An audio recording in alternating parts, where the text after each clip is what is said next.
Chapter 794, So Unique. Found the Real Lifesaver. _5. How had the old lady of the Zheng family promised to take care of Lingling when she brought her to her side? She had said that she would cherish Lingling and treat her as her own daughter. How many years had passed since then? Human hearts. Really impossible to examine. Dr. Jiang looked up at Lingling. Your niece and I Yang also has medical skills. Lingling was startled. How did you know? She hadn't paid much attention. Dr. Jiang explained, when I met her last time, I smelled a faint scent of Chinese medicine on her and saw that she was carrying a bag for acupuncture needles. Why would an ordinary person carry needles for acupuncture? After speaking, Dr. Jiang continued, in my observation her medical skills are not bad. Lingling snorted coldly, I didn't expect this country girl to be so capable. Dr. Jiang glanced at her, Lingling, as I've told you before, never underestimate anyone. Lingling fell silent. Dr. Jiang asked again, how have your parents been doing recently? They are both fine, Lingling replied. Dr. Jiang nodded, remember what I told you last time? Do not make ginseng soup for your parents again. Have you been making it since then? No, Lingling shook her head. She always obeyed Dr. Jiang's instructions. That's good. Dr. Jiang heaved a sigh of relief and then reassured her, Lingling, for some things, there is no need to be hasty. You have been her daughter for so many years, I believe she would never treat you unfairly. After speaking, she continued, he'll handle the rest. Yup. With Dr. Jiang's words, Lingling immediately found a sense of security. Dr. Jiang continued, in a few days it will be Xianjing's birthday. Your niece and I Yang shares the same birthday as her. You can organize a grand birthday party for them. Xianjing is now the life-saving benefactor of Master Du. He definitely won't dismiss her birthday. It's a good opportunity to show your mother who is better suited to be Miss Zheng. Upon hearing this, Lingling's eyes lit up. You're right. Why had she not thought of that? If it's Xianjing's birthday, Master Du will definitely make an appearance. Both of the two granddaughters have their birthday on the same day, but one will have the full support and attention of Master Du and all the other wealthy families. The scene will surely be lively. The Shangguan family. After dinner, the Shangguan matriarch asked Shangguan Furong to join her on the couch for a chat. Furong, could you bring the children to visit their grandmother tomorrow? Okay. Shangguan Furong nodded, well, go tomorrow. Another pause before the Shangguan matriarch asked, did Zhaoshen come to see you today? Yes. Furong replied. So, what do you think? Shangguan matriarch continued asking. Shangguan Furong responded, Mom, it's simply impossible for him and me. She had thought a lot about it recently. She was able to forgive Zhao Shen for his actions because he was the father of her children after all. But she could never be with him again. Spilled water cannot be gathered again. The Shangguan matriarch sighed, Furong, don't you ever consider the children? They are still so young, Shangguan Furong replied. It is precisely because I have thought about them that I bring them over at least once a week to visit their father. They do not lack the presence of a father. But the children only get to see him once a week. Other kids can see their parents any day. The Shangguan matriarch added. Shangguan Furong responded, that's not how it should be viewed. There are left-behind children in rural areas who only get to see their parents once a year, so then, is a week longer or is a year longer? The Shangguan matriarch was silenced. You just need to think carefully. When you go to their grandmother's tomorrow, remember to bring more gifts. I heard that Zhao's matriarch has not been feeling well recently. Blessings are often given to the offspring by their parents. Forget it. She should not bother anymore. Shangguan Furong nodded, okay, I know. The following morning, Shangguan Furong carried some healthcare products, and took her children to the Zhao family. The Zhao matriarch had recently caught a cold and had been running a fever. When Shangguan Furong and the children arrived, the Zhao matriarch was lying in bed on an IV drip. Grandma, Grandma. The children immediately gathered around her. Upon seeing the children, the Zhao matriarch's face broke into a smile. Zijuan Ziqing. Aunt, are you okay? Shangguan Furong approached her. With a smile, the Zhao matriarch said, Furong, you came too. I'm fine, just having a bit of a cold. Chapter 795, So Unique. Found the Real Lifesaver. _6. Shangguan Furong tucked the duvet around old lady Shangguan. You need to take care of yourself. Old lady Zhao nodded, yes, I know. Just then Zhaoshen walked in from outside. Furong, you're here. Shangguan Furong nodded. The children were thrilled to see Zhaoshen. Dad. Even though Zhao Ziqing and Zhao Zijuan were quite grown up, Zhao Shen still picked up one of them. Zijuan, Ziqing, have you missed Dad? Yes. Zhao Zijuan and Zhao Ziqing nodded. Shengguan Furong watched the scene unfold, a smile tugging at her lips. Being apart for a while actually felt good. Zhao Shen had never been so affectionate with the children before. Because old lady Zhao's health was failing, Shengguan Furong decided to leave one of the children with the Zhao family to keep her company. After all, one shouldn't be too selfish. Having witnessed what happened with Lin Feng, she believed that the Zhao family wouldn't repeat the same mistake. She herself would visit once a week. Which of you would like to stay with Grandma? Shengguan Furong squatted before the two children, asking. I will. Zhao Zijuan stepped forward. Mom, I want to stay with Grandma. All right, Shengguan Furong nodded, patting Zhao Zijuan's head. Then you need to listen to Grandma, okay? Mom will come back to see you once a week. Yes, Mom, I know. Zhao Zijuan nodded sensibly. Tears streamed down old lady Zhao's face as she lay in her hospital bed, moved by their actions. That evening, Zhao Shen walked out with Zhao Zijuan to see off Shengguan Furong and Zhao Ziqing. Furong, thank you. Shengguan Furong replied, You don't need to thank me. Zijuan isn't just my child. However, let me be clear. If you repeat your mistakes, you won't see your children ever again. She would take the children far away. It will never happen again. You have my word. Zhao Shen promised. Shengguan Furong continued, Remember those words. All right, no need for goodbyes, you better go back. Ziqing, say goodbye to your father and brother. Reluctantly, Zhao Ziqing waved. Goodbye, Dad. Goodbye, brother. Zhao Shen opened his mouth. Furong, have we really no chance to be together anymore? His eyes were filled with pleading. No chance, Shengguan Furong answered. Zhao Shen, I wish you to find your true love soon. Having said that, Shengguan Furong turned around with her child and walked away. With his heart feeling as if it had been torn apart, Zhao Shen watched the silhouettes of the mother and daughter disappear. The pain was real. They were once a happy family of 4, now they were going their separate ways. Deming Villa. Wang Ziki, soaked in sweat, ran into Grandpa Du's study room. Grandpa Du. Grandpa Du. Grandpa Du put down his Buddhist scripture. What is it? Wang Ziki exclaimed excitedly, Grandpa Du, it's her. It's really her. Grandpa Du's eyebrows furrowed. What do you mean it's her? Be clearer. Wang Ziki couldn't calm down. And who would blame him, considering it was about Grandpa Du's savior, who was also his? He hadn't imagined that Jing Xianjing was an imposter. Grandpa Du was proven to be right. Wang Ziki recomposed himself. Grandpa Du, the person who helped us that night, it was N.I. Yang. It was her. Grandpa Du remained unfazed. This revelation was not surprising to him. Otherwise he wouldn't have asked Wang Ziki to investigate N.I. Yang. Wang Ziki continued, Grandpa Du, should I bring that necklace to N.I. Yang? No need, said Grandpa Du, that necklace has already been given to someone else. Regifting it to N.I. Yang would seem insincere. Bring the night pearl. The night pearl. The night pearl dated back to the Northern Song dynasty. Wang Ziki was stunned. It seemed that Grandpa Du was really going all out this time. If they wanted to find N.I. Yang, they could go to the National Colors and Heavenly Fragrances. N.I. Yang was a regular at the National Colors and Heavenly Fragrances. As the weather had begun to get warmer, N.I. Yang had stopped wearing her coat.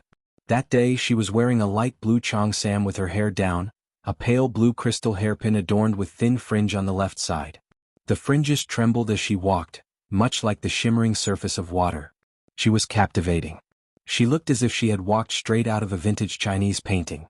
Grandpa Du was immediately drawn to N.I. Yang, who was deep in conversation with Gulanji as he entered. The buzzing crowd in the distance made it hard for him to catch their conversation. Grandpa Du, should we go over? Wang Ziki asked. Grandpa Du nodded. Chapter 796, So Unique.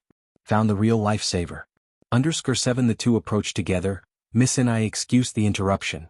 Mr. Du spoke in an indifferent tone. N.I. Yang looked back slightly and saw the man dressed like a scholar and Wang Ziki standing next to him. N.I. Yang had seen Wang Ziki's photos at her master and mistress place, and recognized Wang Ziki at first glance. Could it be that this man was the one she had rescued in the alley last time? No, N.I. Yang suddenly realized. How did they know her last name was N.I.? Huh. Are you calling me? Yes. Mr. Du nodded. Can I have a word with you, Miss N.I.? N.I. Yang glanced at Wang Ziki, then at Mr. Du and then nodded. Okay. The three of them made their way to the private room upstairs. Mr. Du took out the white crystal hair clip. Miss Anai, do you recognize this? Anai Yang looked closely. Isn't this my hair clip? She had lost one of her hair clips before, but she didn't really take notice, never thought it would have been picked up by this man. How can you prove that this is yours? Mr. Du had always been suspicious. Anai Yang gave a faint smile, took the blue crystal hair clip from her head, a strand of blue-black hair slid down to her ear, spilling onto the table like ink splashed on water. Look, they are a pair, the only difference is the color. Anai Yang had many of these hair clips because she used them to match with her cheongsams, so she had them in every color, and all her hair clips were handmade by her, always in pairs.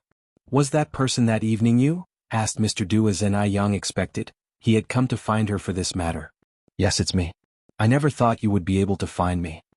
It was a time without surveillance, and it had already gotten dark, and she had left nothing to identify herself, so Anai Yang was genuinely surprised that they could find her. It was unexpected. Seems like Boss Wang Ziki has quite the influence. Mr. Du continued, may I ask, why did you decide to save me that night? And how did you know I was in danger? It was quite clear that Anai Yang came that night prepared. Mr. Du posed two questions which were quite difficult for Anai Yang to answer. She couldn't very well say that she was reborn, could she? Because she didn't know in advance that Mr. Du would come, she hadn't prepared in advance. She merely wanted to be an unknown hero. Never thought that Mr. Du would be so persistent in finding her. After a moment, Anai Yang looked at Wang Ziki. Mr. Du immediately understood. Ziki, could you step out for a moment? Okay. Wang Ziki nodded. Can you tell me now? Mr. Du asked. Anai Yang continued, to be honest, I didn't know on that night you were in danger as well. I was there to save my senior brother, and you were saved incidentally. Saved incidentally? Being always esteemed, Mr. Du was hearing such a phrase for the first time. Wherever Mr. Du went, wasn't he adored by everyone? Yet now, his life was only saved incidentally. It was quite a peculiar feeling. Your senior brother is Wang Ziki? Mr. Du asked. Yes, but he doesn't know about my existence. Anai Yang nodded. I am a newly accepted disciple of old Master Wang.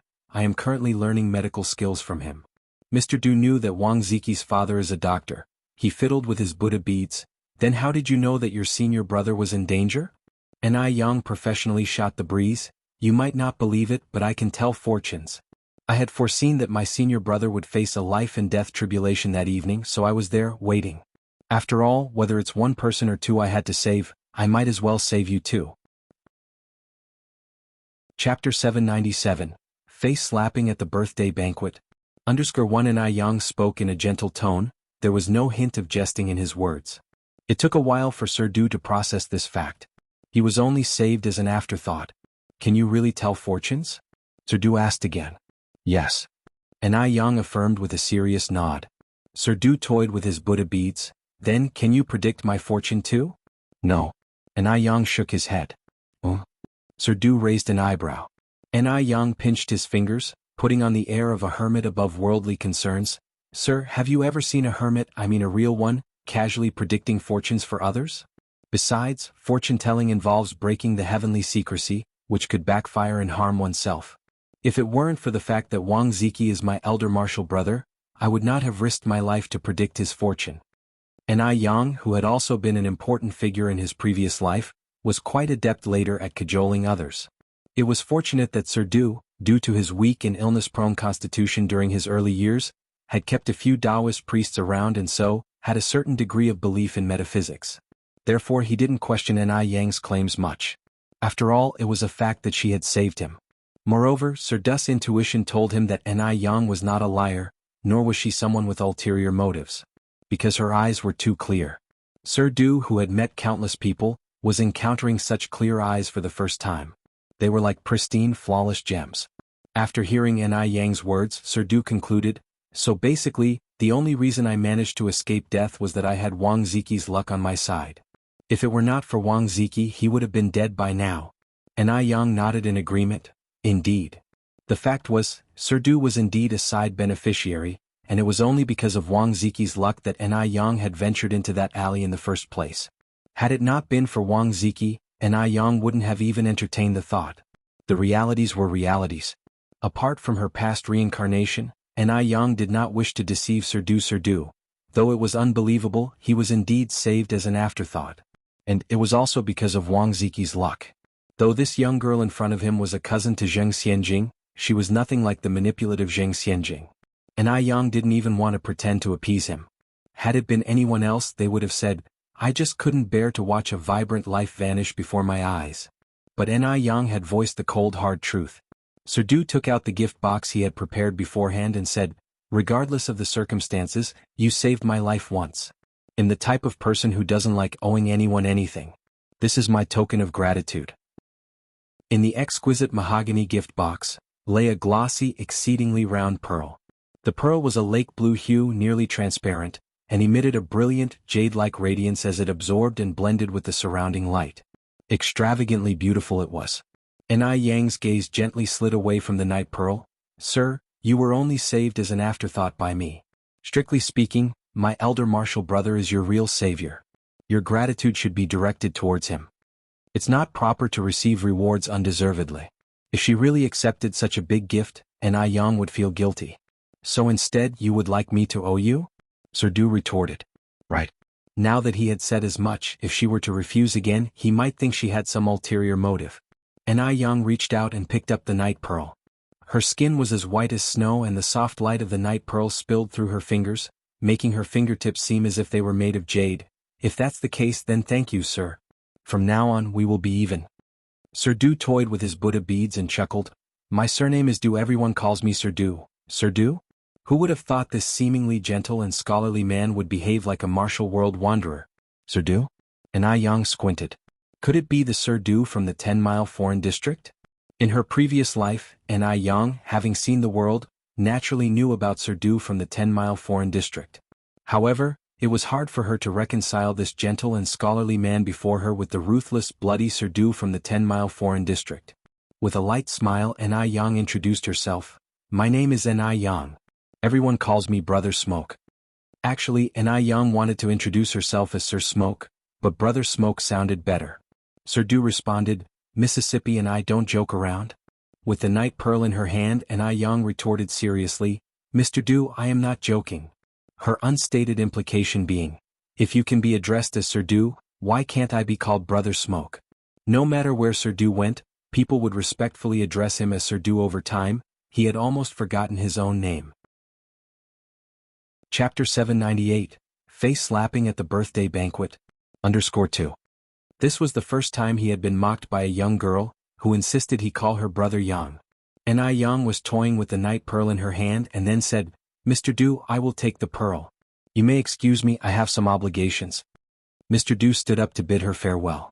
As she crossed through the beaded curtain, Ai Yang seemed to suddenly remember something. She glanced back at Mr. Du. "By the way, Mr. Du, my senior was part of your rescue team. I hope you remember to thank him as well." The glinting crystal beads reflected on her distinct features, creating a hazy beauty sprinkled with an aura of mystery. Mr. Du nodded slightly. He partook the beaded curtain and the visage before him became clear. "Of course," he said. Ai Yang gave a nod and turned to leave. Wang Ziqi was waiting outside the door when it suddenly opened, and Ai Yang emerged. "Miss Ai," Wang Ziqi said respectfully. Ai Yang looked at Wang Ziqi, and suddenly seemed to realize something. She said with surprise, "You're a Wang, aren't you?" "Yes." Wang Ziqi nodded. Ai Yang continued, "So Mr. Wang Yu is your father, right?" Wang Ziqi was surprised. "Miss Ai, you know my father?" Ai Yang replied, "Brother. I am your father's newest student. I have seen your picture at my master's place." Wang Ziqi did not expect Ai Yang to be his father's student. "Are you really my father's new student?" an excited Wang Ziqi asked. "How are my parents doing? Are they well?" He had been away from home for work for quite some time and was always concerned about them. Ai Yang nodded. "Brother, our master and his wife miss you. When you have the time, remember to visit them." Wang Ziqi scratched his head. "I don't have any days off recently." In fact, Wang Ziqi hadn't been home for almost 2 years. As Mr. Du's personal assistant, he needed to ensure Mr. Du's safety at all times, leaving him little freedom with his time. Ai Yang added, "Brother, do not worry. Mr. Du is such a good and grateful person. There is no doubt that he, being such an exceptional leader, will grant you leave. When that time comes, make sure to visit the master and his wife." Mr. Du stood on the side smiling. This cheeky girl sure knows how to play her part. She already knew Wang Ziki was her senior and pretended to recognize him for the first time. She purposely praised him greatly in his presence with the intention of securing a few days off for Wang Ziki. If he didn't, wouldn't that mean he wasn't a good leader? An unconscious smile touched the corners of Mr. Du's mouth. N.I. Yang's words had left the honest Wang Ziki at a loss for words. Miss N.I. rest assured. As soon as I have time off, I'll visit my parents. N.I. Yang said with a smile, Brother, you don't have to be so formal with me, just call me junior sister. Calling such a beautiful woman a junior sister made Wang Ziki feel a bit shy. Junior sister. N.I. Yang continued, Brother, I have to leave for now. Okay. Wang Ziki nodded. After N.I. Yang left, Mr. Du turned to Wang Ziki. Ziki, come inside with me. Okay. Wang Ziki followed Mr. Du inside. Once inside the private room, Mr. Du said, Ziki, I've got some work to do in the next few days. So, they'll give you a leave of 10 days starting next week. Go home and visit your parents. The news of the sudden holidays took Wang Ziki by surprise. Really? Mr. Du nodded. Recalling someone's instructions, he added, Also, Ziki, thank you. Gratitude? Wang Ziki was utterly confused. Why on earth would Mr. Du thank him? What had he done to deserve Mr. Du's gratitude? He felt somewhat flustered. While Wang Ziki was still trying to comprehend the situation, Mr. Du continued, I've been feeling a bit unwell recently, and I heard that your father is a traditional Chinese medicine practitioner, is that right? Yes. My father is a very talented TCM doctor. Wang Ziki nodded and continued, Mr. Du, why don't you accompany me home? My father could examine you. Despite Wang Ziki's usual slow demeanor, he was surprisingly proactive when it mattered the most. Mr. Du nodded, That would hardly be any trouble, thank your father for me please. Scratching his head, Wang Ziki replied, Not a problem at all. As they were already at the colors of the sky, they could not resist a fine feast. Chapter 799, Face Slapping at the Birthday Banquet. _3.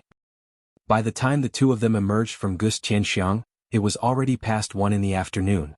Walking amidst the bustling streets, Grandpa Du caught a glimpse of a familiar figure. Was N.I. Yang. Where did she come out from? The pawn shop? Grandpa Du glanced towards the words on the signboard behind N.I. Yang, a twitch playing at the corner of his mouth. Did she pawn the night pearl? Just like that? That night pearl was from the Northern Song dynasty, priceless, she must have gotten a load of money for it. She's still just a young girl after all. She probably thought the night pearl was just a small pearl. Such a quality night pearl, such a waste. What are you looking at, Grandpa Du? Wang Ziki asked, curious. Nothing, replied Grandpa Du, averting his gaze. Let's go. If she wants to pawn it, let it be pawned. After all, the pearl was already given to her. N.I. Yang originally intended to pawn the night pearl. After all, such a pearl was all beauty but no value, and it would be better off converted to cash. But who would have known that the pawnshop owner didn't recognize its value, insisting that it was a modern piece, offering only 1,000 yuan for it. And so she left with the pearl. Seeing N.I. Yang leave, the pawnshop owner rushed out after her. Miss, wait, we can talk about this. Actually, 1,000 yuan is really not a small sum. 1,000 yuan was indeed a significant amount, compared to an average monthly salary of 30 yuan. But this night pearl was from the Northern Song dynasty. 1,000 yuan wouldn't even buy a tiny fragment of it. N.I. Yang glanced back. There's nothing to talk about, I'm not selling. The pawnshop owner continued, You're quite hot-tempered, young lady. If you think 1,000 yuan is too little, I can add another 500. Isn't 500 quite a lot? Your pearl might look pretty, but it's not worth much. N.I. Yang looked at the pawnshop owner, then laughed. Sir, considering your age, you could call me auntie. Yet you keep calling me a young lady. Do you really think I'm a naive girl you can fool around with? The pawnshop owner adjusted his glasses with a smile. Just look at you, missy.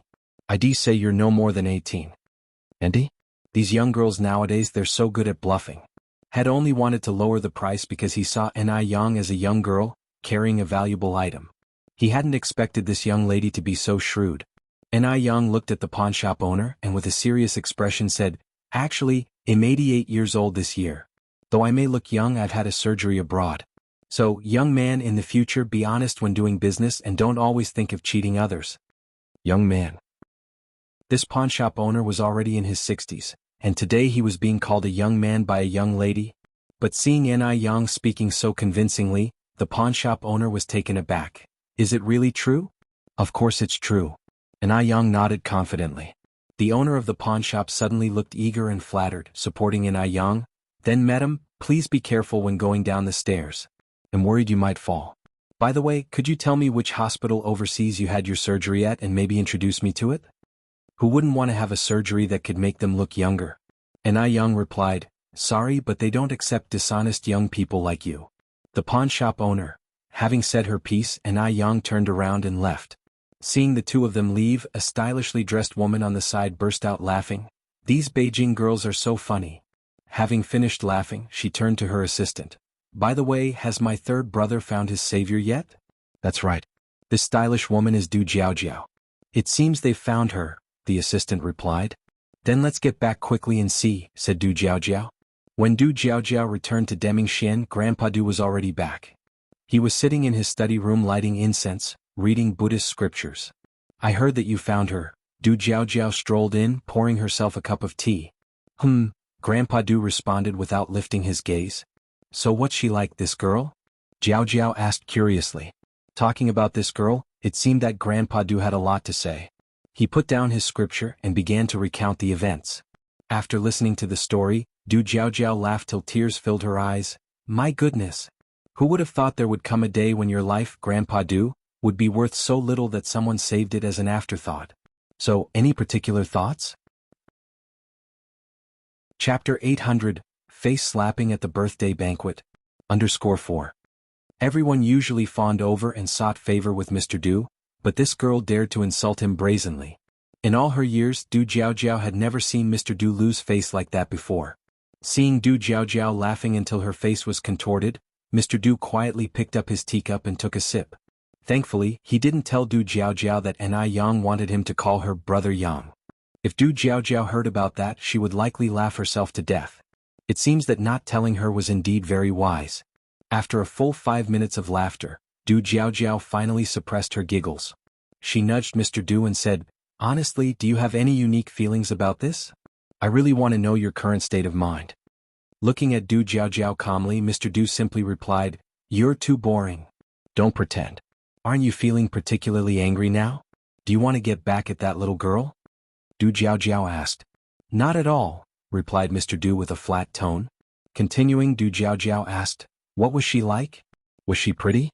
Du Jiaojiao was a total beauty fanatic. Mr. Du slightly nodded his agreement. Is she prettier than I am? Du Jiaojiao pressed on. Mr. Du paused and looked at Du Jiaojiao before replying, there's no basis for comparison. Du Jiaojiao frowned slightly.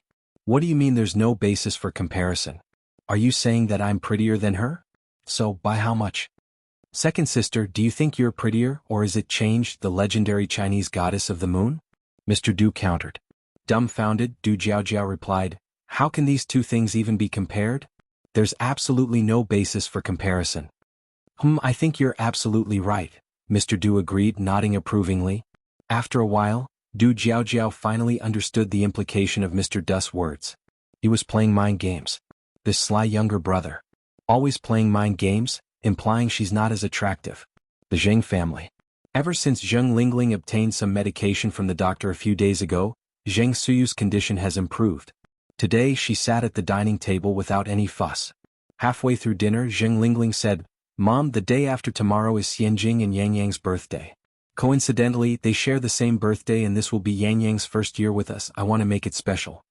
Upon hearing this, the Zheng matriarch put down her chopsticks. Yes, how thoughtful of you, Lingling. This is Yang Yang's first time celebrating her birthday with us. We should definitely make it grand. It's indeed as if Xianjing and Yang Yang are fated sisters, even sharing a birth date. With a fake smile, Zheng Lingling responded, isn't that the truth? This old hag only cares about her own granddaughter. When it was Xianjing's birthday in the past, why didn't she want to celebrate it grandly? I remember the year when Xianjing turned 18. I wanted to throw a dignified birthday party for her, but what did this old hag say? She suggested that instead of wasting resources on a lavish party, we should donate to the orphanage. Was her daughter less important than those orphans? What Zheng Lingling didn't understand was that, back then, the Zheng matriarch hadn't yet found her long-lost biological daughter. If they had celebrated Xianjing's birthday in grand style, she would have felt as though she was being unfair to the daughter she had lost for so many years. Over the years, the Zheng matriarch had made sure to give Xianjing everything she deserved, not a bit less. But Zheng Lingling never saw this. She lacked empathy and understanding. Continuing, the Zheng matriarch said, "Since we're celebrating both of their birthdays, don't be frugal about the expenses. Don't hesitate to spend where necessary. We can't let outsiders mock our Zheng family for being stingy." Zheng Lingling nodded obediently. "All right, Mom, I understand." After dinner, back in her room, Zheng Lingling called Xianjing and asked her to come home. As soon as Xianjing heard that her mother was planning a birthday banquet, she immediately set off from school. "Wait and see, Xianjing. I will make sure you stand tall and proud at the birthday banquet. We will trample down that country bumpkin in Aiyang. She doesn't even deserve to tie your shoelaces." Zheng Xianjing expressed some concern. "Mom, are you sure Mr. Du will come?" It had been many days. Wang Ziki hadn't shown up in all that time. So Zheng Xianjing was worried. Zheng Lingling laughed and reassured her, "Don't worry. Mr. Du will definitely come back. They'll make sure news of your birthday gets disseminated tomorrow." Zheng Xianjing nodded. In order to make Zheng Xianjing's birthday a success and raise her status, Zheng Lingling put in a great deal of effort, even ordering a top-tier evening gown from overseas specifically for the occasion. Chapter 801. A slap in the face at the birthday party? _5. This is an extremely luxurious light blue evening gown, adorned with tiny diamonds at the hem, which made it appear as though she was walking on water, incredibly beautiful. Zheng Xianjing put on the dress and stood in front of the mirror, exclaiming in surprise, "Oh my gosh! It looks so good." She never knew she could look so pretty. Zheng Lingling said proudly, "Of course, how could my daughter not be beautiful?" Zheng Xianjing then asked, "By the way, Mom, what kind of evening gown did you prepare for Aiyang?" Zheng Lingling replied, "The same as yours." Zheng Xianjing asked in shock, "What? The same as mine? How could they be the same? What if Aiyang stole the spotlight from her?" Zheng Lingling patted Zheng Xianjing's hand, smiling, "Xianjing, don't worry, that little bitch won't steal your thunder. Although her gown is the same style as yours, the color is different. Hers is bright red. Just think about it, such a bright red, can she pull it off? Not only can she not pull it off, but it will also look tacky, and her tackiness will only highlight your pure elegance. She is just a stepping stone for you." Actually, Zheng Lingling didn't want to spend a lot of money on a fancy dress for Aiyang. But with Grandpa Zheng and Grandma Zheng watching, if she bought different dresses for Zheng Xianjing and Aiyang, Grandpa Zheng and Grandma Zheng would definitely have something to say, which would lead to gossip. By preparing the same dresses, who could have anything to say about that? That's why Zheng Lingling intentionally chose a bright red dress for Aiyang. Not just bright red, but also adorned with diamonds on the hem. Such a lavish dress isn't something just anyone could carry gracefully. All they had to do was wait for Aiyang to make a fool of herself. Hearing this, Zheng Xianjing nodded, "Mom, you've really thought of everything." "That's right, otherwise how could I be your mom?" boasted Zheng Lingling. In the blink of an eye, the next day arrived and it was Aiyang and Zheng Xianjing's birthday. As the lifesaver of Mr. Du, many distinguished people from Beijing personally came to celebrate Zheng Xianjing's birthday today. "Mrs. Zheng, you truly have raised a good daughter. We will all rely on Miss Xianjing in the future." Zheng Lingling replied with a smile, "Mr. Liu, what are you talking about? Your presence at our Xianjing's birthday celebration is a great honor for her. Please write this way." After sending off Mr. Liu, Mr. Zhou, Mr. Wang, Mr. Li arrived one by one, keeping Zheng Lingling extremely busy. Looking at Enai Tsuehua, there was not a single person who came to greet her. Zheng Lingling felt extremely gratified. Actually, Enai Tsuehua was not paying attention to these things. She was busy chatting with Enai Qinggui.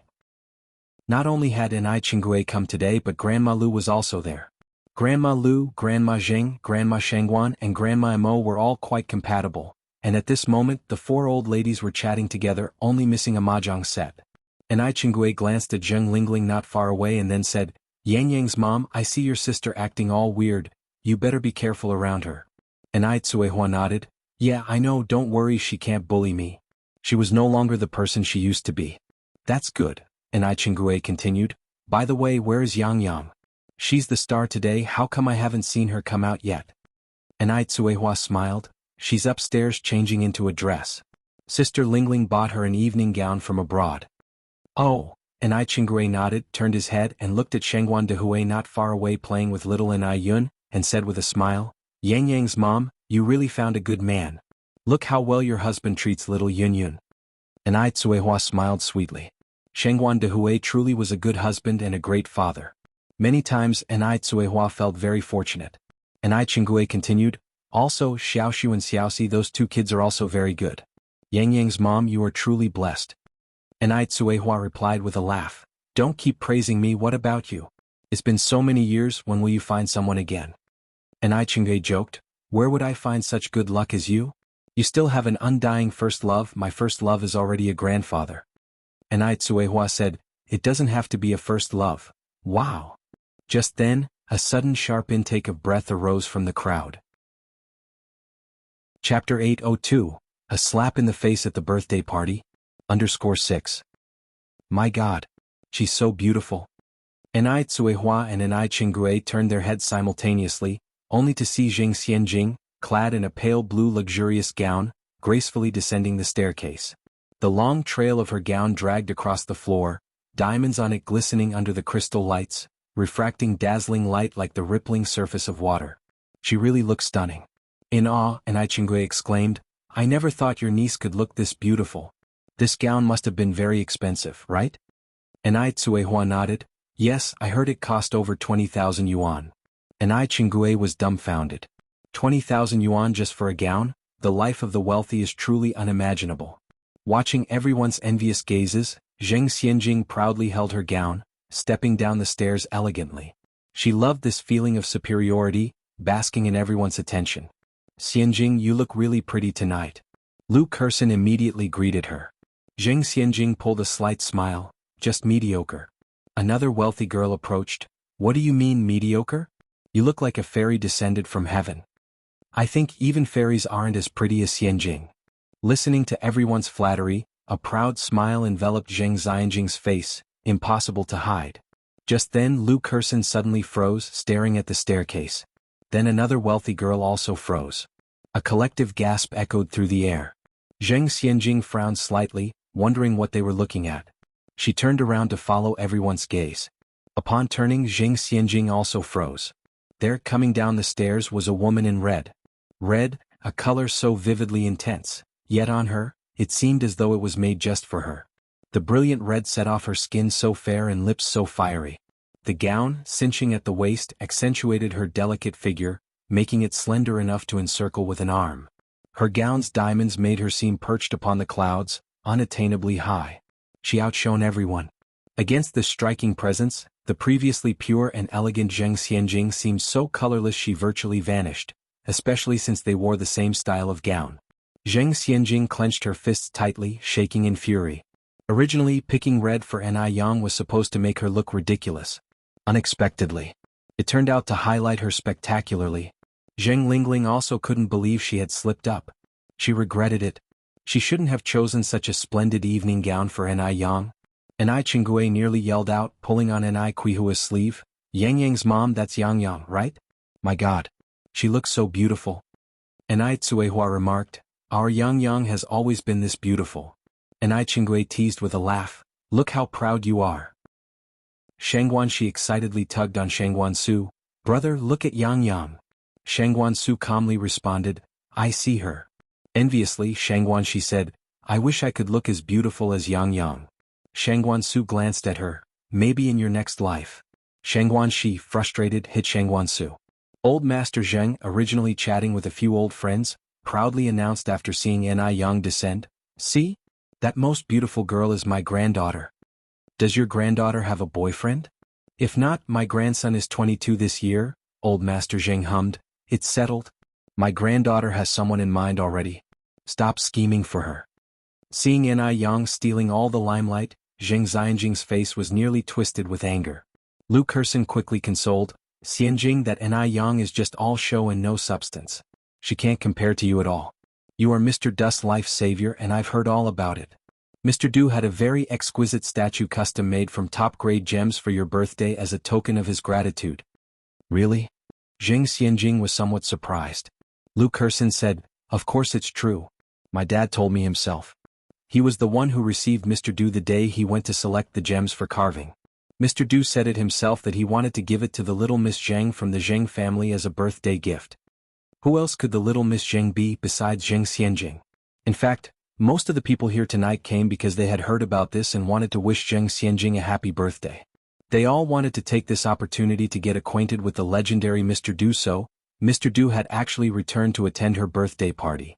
At this moment, Zheng Xianjing had already pushed aside the awkwardness from earlier. Compared to Mr. Du, what was a little embarrassment? With Mr. Du by her side, she would still be the center of attention tonight. Zheng Xianjing was thrilled. Those around her were even more envious. Mr. Du had come to celebrate Zheng Xianjing's birthday in person. Not everyone could claim such an honor. Upon hearing this, Lingling immediately went over to Zheng Xianjing and instructed her, "Xianjing, when Mr. Du arrives, don't act like those other insipid women. You need to show everyone how you can reject Mr. Du." In Beijing, besides Zheng Xianjing, who else could refuse Mr. Du? And yet, Zheng Xianjing had always been refusing him, despite Mr. Du's continuous efforts. After tonight, the whole of Beijing will know, Zheng Xianjing is Mr. Du's life savior. Zheng Xianjing nodded, suppressing the excitement in her heart. "Okay, Mom, I understand." And so, the course of the party changed completely, with everyone discussing Mr. Du. "Did you hear? Mr. Du is coming later." "I already knew about this. Miss Zheng is Mr. Du's life savior, how could Mr. Du not come? Lucky Miss Zheng Xianjing to be able to even save Mr. Du." "I didn't expect Zheng Xianjing, who appears so frail, to be so deeply capable." "Indeed. Mr. Du's life savior?" And Ai Yang raised her eyebrows slightly upon hearing the discussion. It really was quite coincidental.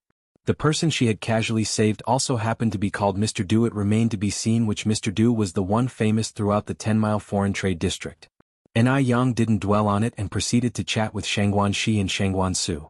Shangguan Shi said, Yang, your dress looks absolutely beautiful." And Ai Yang smiled, "After the banquet, I'll lend it to you." "Really? That would be great." Just then, a commotion arose at the entrance of the banquet hall, and all the guests paused to look. They saw 4 men in suits carrying a dazzling gem statue slowly walking inward. The crystal statue, about the height of half a person, was delicately carved, depicting many splendid peaches, symbolizing longevity. Leading the way, one man was dressed in a black suit. Another was dressed in a simple cloth robe and cloth shoes, holding Buddha beads. Despite his plain attire, every move he made exuded an unapproachable aura of nobility. "That's Mr. Du," someone in the crowd recognized him. Mr. Du had indeed come. Zheng Xianjing didn't know Mr. Du, but she recognized Wang Ziki, Mr. Du's assistant. Smiling slightly, she fluffed her curly hair and, restraining her excited heart, walked step by step towards Mr. Du. "Mr. Du, I think I made it very clear to your assistant, Mr. Wang Ziki, I'm not the type to leverage gratitude for personal gain. Please take your item back." Chapter 803, Bullied Zheng Xianjing, Ugly Behavior. Zheng Xianjing spoke with extreme confidence. She knew that Mr. Du was there for her. With so many people at today's birthday banquet, who else could share such glory? Yet, she wanted to be the most unique among them. She intended to refuse Mr. Du and make him fall for her exclusiveness. Zheng Xianjing's words indeed surprised everyone in the banquet hall. My God! No one expected that Zheng Xianjing would actually refuse Mr. Du. Zheng Xianjing enjoyed the stunned looks from everyone, stood up straight and confidently faced Mr. Du. Just then, Wang Ziki, dressed in a suit, stepped forward. "Excuse me. Miss Zheng, Mr. Du isn't here for you. Is Miss Ai Yang here?" "What?" Zheng Xianjing doubted she was hearing things. She was the one who had saved Mr. Du's life. What did Mr. Du want with Ai Yang? Expressions of surprise showed on the faces of others as well. It seemed Zheng Xianjing was just being delusional. This was going to be an interesting scene. A VIP arrived at the banquet hall, and Mr. Zheng, the host, couldn't neglect his duties. He immediately approached. "Is this Mr. Du? I am Yang Yang's grandfather. May I ask what brings the two of you here for my granddaughter?" Wang Ziki bowed slightly. "Mr. Zheng, this is Mr. Du. We have specifically come to celebrate Miss Ai Yang's birthday." They came for Ai Yang's birthday. They had come to celebrate Ai Yang's birthday? Zheng Xianjing's face turned pale instantaneously. Mr. Zheng was also bewildered. Wasn't Zheng Xianjing supposed to be Mr. Du's lifesaver? Why was Mr. Du here to celebrate Ai Yang's birthday instead? Wang Ziki continued to explain. "Here's what happened. A few months ago, Miss Ai Yang once saved Mr. Du. However, at that time, Mr. Du was not aware of Miss Ni's real identity. Coincidentally, your family has 2 granddaughters of similar age, and Miss Zheng Xianjing concealed the truth. So, we took a big detour and misidentified the lifesaver. In reality, It was Miss Ni Yang who actually saved Mr. Du. As soon as he spoke, the place went silent immediately. Zheng Xianjing felt her blood run cold, her face turning even paler than paper. What? Why did it turn out like this? She was the one who had saved Mr. Du. How could it be Ni Yang? The glares from the crowd felt like knives, one after the other slicing through her. Wang Ziqi's words were tactfully spoken, implying that Zheng Xianjing was essentially a fraud. So she's just a fraud. A fraud dares to play hard to get with Mr. Du? She thought Mr. Du would fancy her? Delusional. Tsk, to dare impersonate Mr. Du's lifesaver, that's simply shameless. Someone in the crowd uttered these words. Embarrassment, humiliation and awkwardness, all these emotions intertwined, and Zheng Xianjing could hardly stand still as cold sweat formed layers on her back. She wished she could just disappear into a crack in the floor. She felt like a complete clown, subject to everyone's criticism and ridicule. This also put Mr. Zheng in an awkward position. After all, Zheng Xianjing was his granddaughter, and he was profoundly disappointed in her. How could she do such a thing? Zheng Lingling had not expected the situation to take such a turn. She was enjoying the praises of everyone just a second ago, only for things to change abruptly. Zheng Lingling quickly steadied herself, walked over and managed a faint smile. Mr. Du, there must be some mistake. Our Xianjing truly is your lifesaver. Ni Yang is just a country girl, how could she possibly save you? Hearing this, Zheng Xianjing clung to Zheng Lingling's sleeve like grasping at the last straw. Yes. Ni Yang was just an uncouth country girl, she couldn't steal her credit. It was she who was Mr. Du's true savior. It was her. At that moment Mr. Du finally spoke. I wondered why Miss Zheng Xianjing would shamelessly claim this favor. It turns out she has such a great role model in her mother. With that, Mr. Du turned to Mr. Zheng. Mr. Zheng, you really need to sort out your family manners. Who was Mr. Du?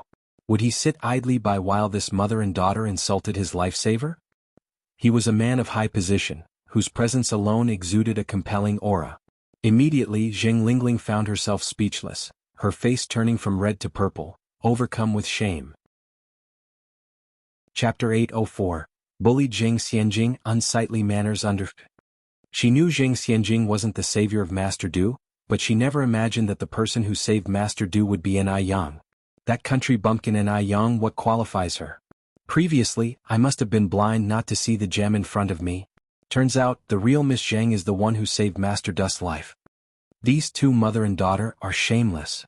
At this point they're still desperately struggling? Do they really think Master Du is a fool? That he can't recognize his own lifesaver? Master Zheng's face flashed a shade of embarrassment. You're right. My apologies for this farce, please come inside, Yang is in there. While speaking, he motioned to the servants beside him. Hurry and take Madam and the young miss back to their room to rest. Under these circumstances, if Zheng Lingling and Zheng Xianjing continued to stay at the banquet, it would be utterly humiliating. Just a moment ago the mother-daughter duo Zheng Lingling and Zheng Xianjing were the center of attention, and now they had become the laughingstock. As she passed by Ni Yang, Zheng Xianjing's eyes were filled with nothing but hate and jealousy. What makes Ni Yang so special? Why should she take credit for what I did? Zheng Xianjing wished she could rush up and tear Ni Yang's face apart, but she managed to hold herself back. She had already been humiliated once. She couldn't allow it to happen a second time. Just wait. She will definitely have her revenge for today's events. Zheng Xianjing's face was deathly pale as she followed Zheng Lingling back to their room. However, the whispers behind her hadn't stopped. Especially those who had been looked down upon by Zheng Xianjing, they were now laughing until tears nearly flooded their eyes. I have to go back and tell Siyu the good news. She'll be so happy when she hears it. Who is Zhang Siyu? Zhang Siyu is the wealthy girl who was severely humiliated by Zheng Xianjing last time. Thinking of the mocking faces of those people, Zheng Xianjing was so furious she was about to explode. Xianjing, as long as Qingshan exists, there's no fear of no firewood. Zheng Lingling held onto Zheng Xianjing's hand. Zheng Xianjing clenched her teeth tightly and nodded her head. Shengguan, she pulled on Ni Yang's hand and whispered, Zheng Xianjing really has some nerve to even dare impersonate Master Du's savior. Doesn't she realize who Master Du is, that a little girl could deceive him? Shengguan, she had already seen what Ni Yang was capable of, so Ni Yang having rescued Master Du was not a surprise to her at all. Ni Yang swirled her wine in the tall glass, the liquid rippling in circles under the crystal light, oblivious to the fact that she had become the focal point of the entire hall's discussion. She's still too young, too naive, spoke Yang in an indifferent tone. She looked at Yang in surprise. Yang, if I remember correctly, you're actually 2 years younger than Zheng Xianjing, aren't you? Yang was even younger than Zheng Xianjing, yet she was calling Zheng Xianjing a little girl. What was terrifying was that she didn't feel any dissonance in her statement. Yang shrugged slightly. Really? I thought she was the same age as me. Adorned in a dazzling red dress, she complimented the liquid in her glass. Her radiant smile was like a blooming flower, bringing to mind an idiom. A beauty so exquisite as jade. In her there was an added brilliance of attractiveness, grace and elegance. Master Du raised his brow slightly. This young lady really was full of surprises. Miss Anai, said Master Du as he fingered his Buddha beads and approached Yang. Mr. Du, Yang glanced back slightly. Thank you for your birthday gift, you're too kind. It's the least I could do, said Master Du, you're my lifesaver after all. Yang raised her glass. Hey, race to you.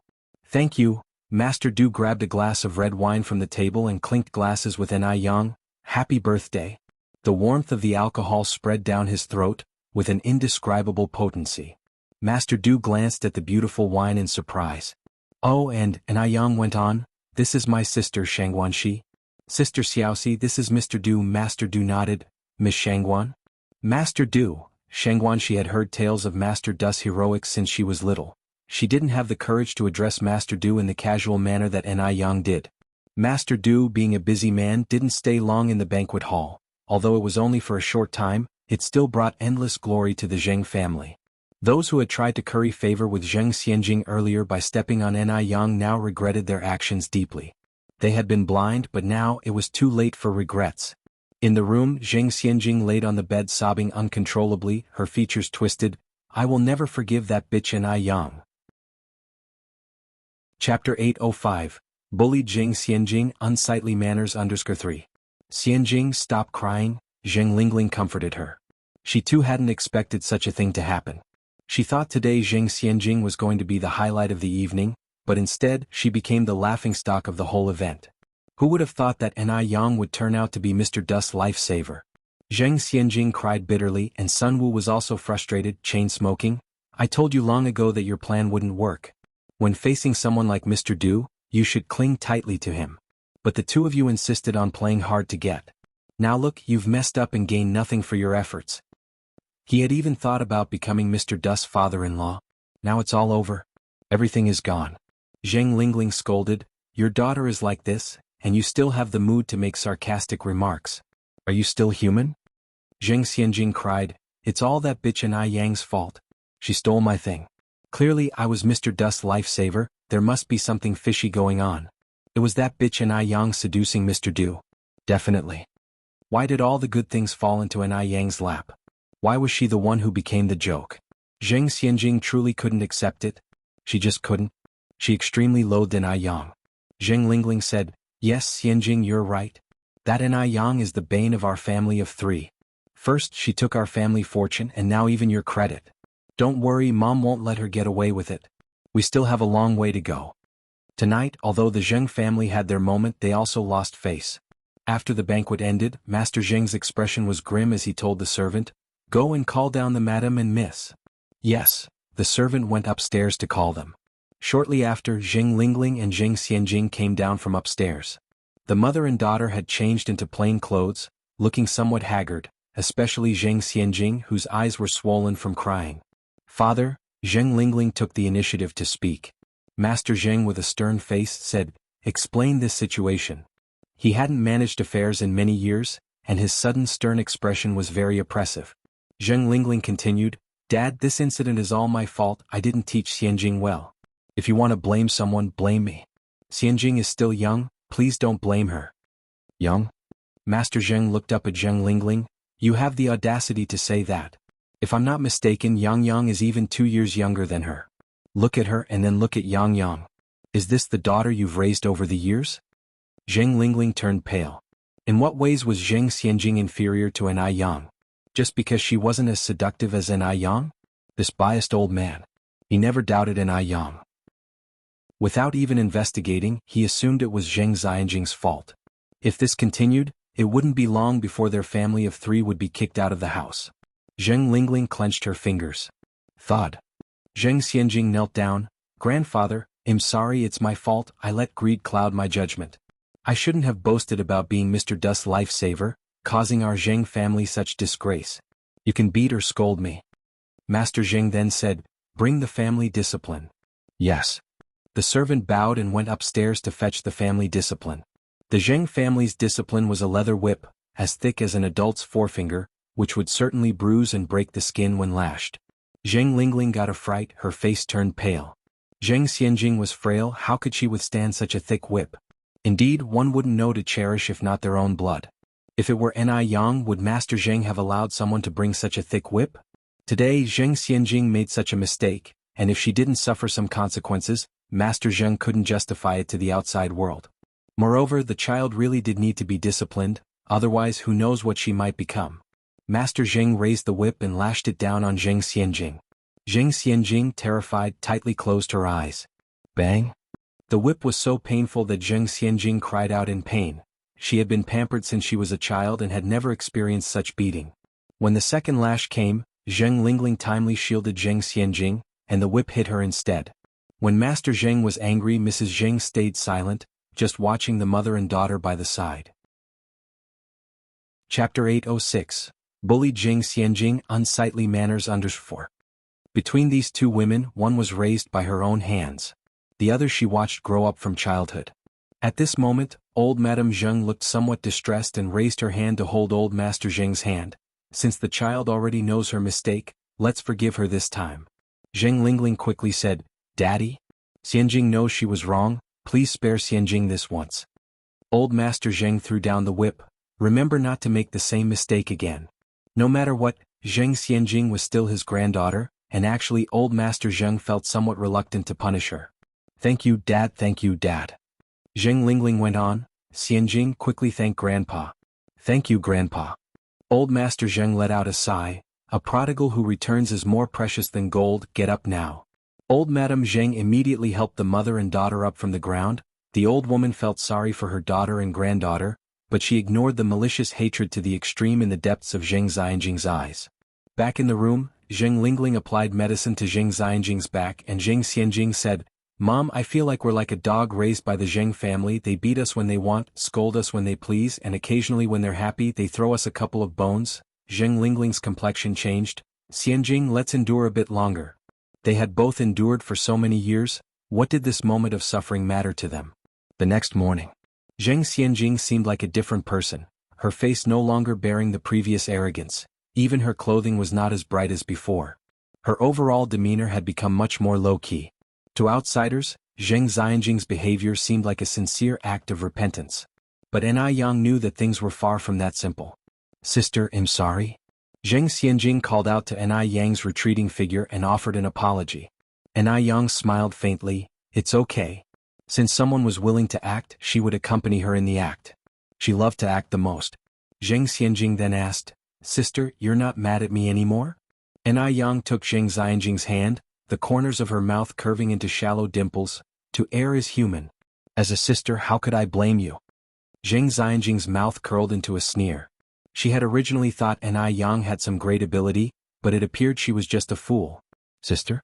Did Ni Yang really consider her as a sister? Utterly foolish.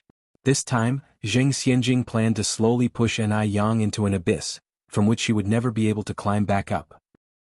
Zheng Xianjing continued, Sister, if you see Teacher Du, please tell him for me that it wasn't intentional what happened, I just didn't know how to begin.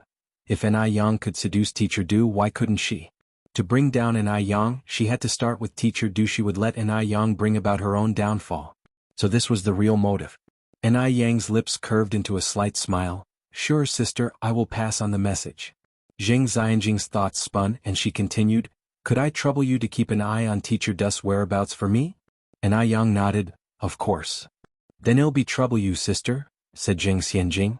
As you should. Ni Yang's tone was light. The Zheng family waters ran deep, and to uncover the truth, Ni Yang needed to first heal Zheng Suyu. In fact, she was almost fully versed in the 13 needles of hell but lacked the final step, which she needed to discuss with her teacher. After dealing with Zheng Xianjing, Ni Yang rode her bike to her teacher's house. The weather was gradually getting hotter, and very unusually for her, Na Yang was not wearing a cheongsam today but a white lantern sleeve blouse with black wide-leg trousers. The lantern sleeve blouse was designed by Na Yang herself and made by a tailor. It combined modern fashion elements with classic ones, and since it was tailored, it fitted her perfectly.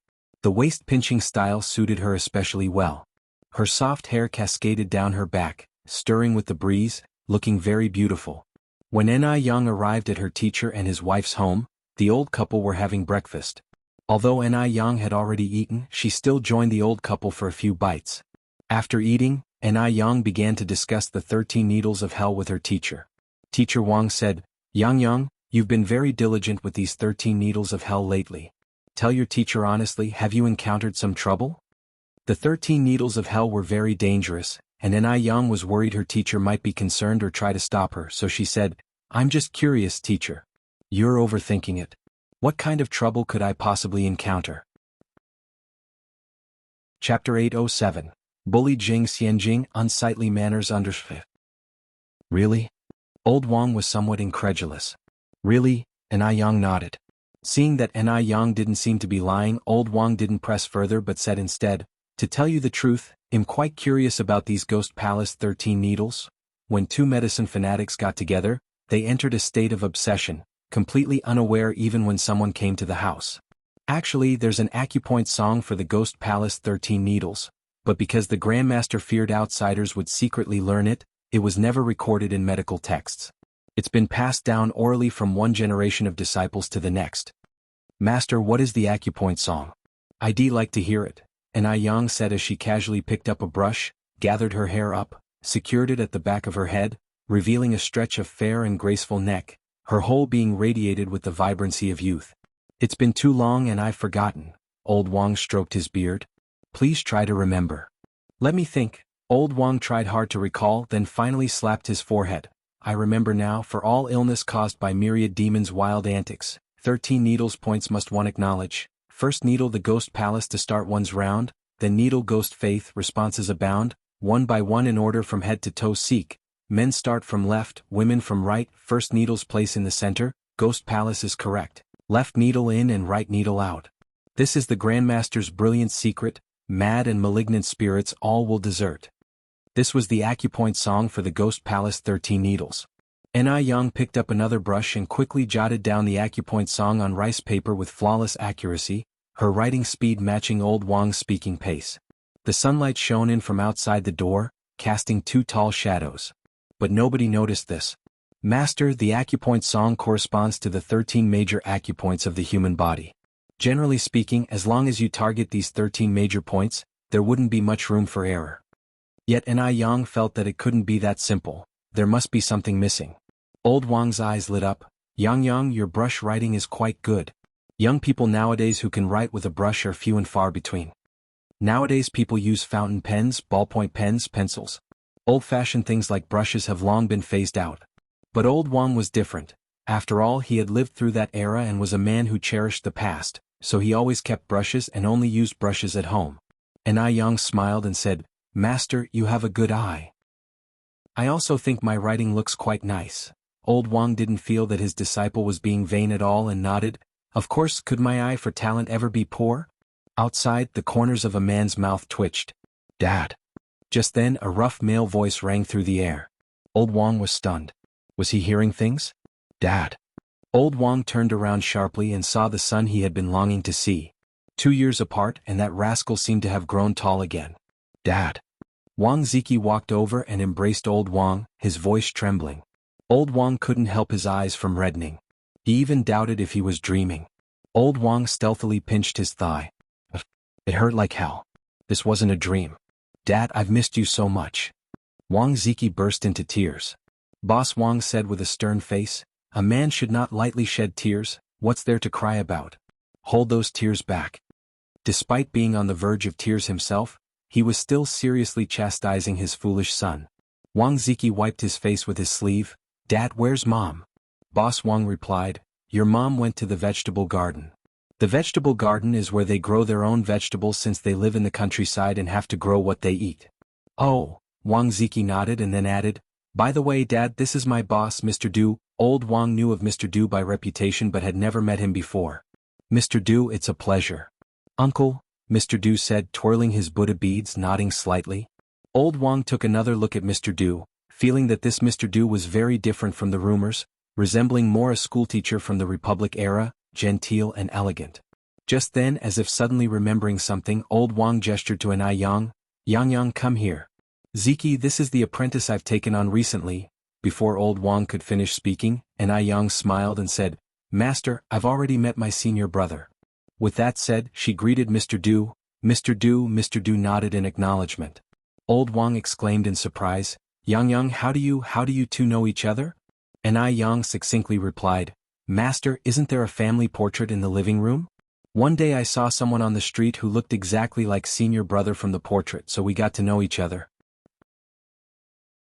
Chapter 808, Bully Jing Xianjing, Unsightly Manners _6. Upon hearing this, Old Wang directly gave Wang Ziki a punch to the head. You little bastard, you come to Beijing and don't even think to visit your old man and mother. I really wasted my effort raising you. Wang Ziki, looking simple and honest, didn't know how to explain. Dad, I'm sorry, Old Wang huffed. I'm not your dad. Just then, noises came from the entrance. It was Wang Zhoushe returning. Wang Zhoushe wasn't as calm as Old Wang. She hugged her son, whom she hadn't seen for 2 years, and cried out loud.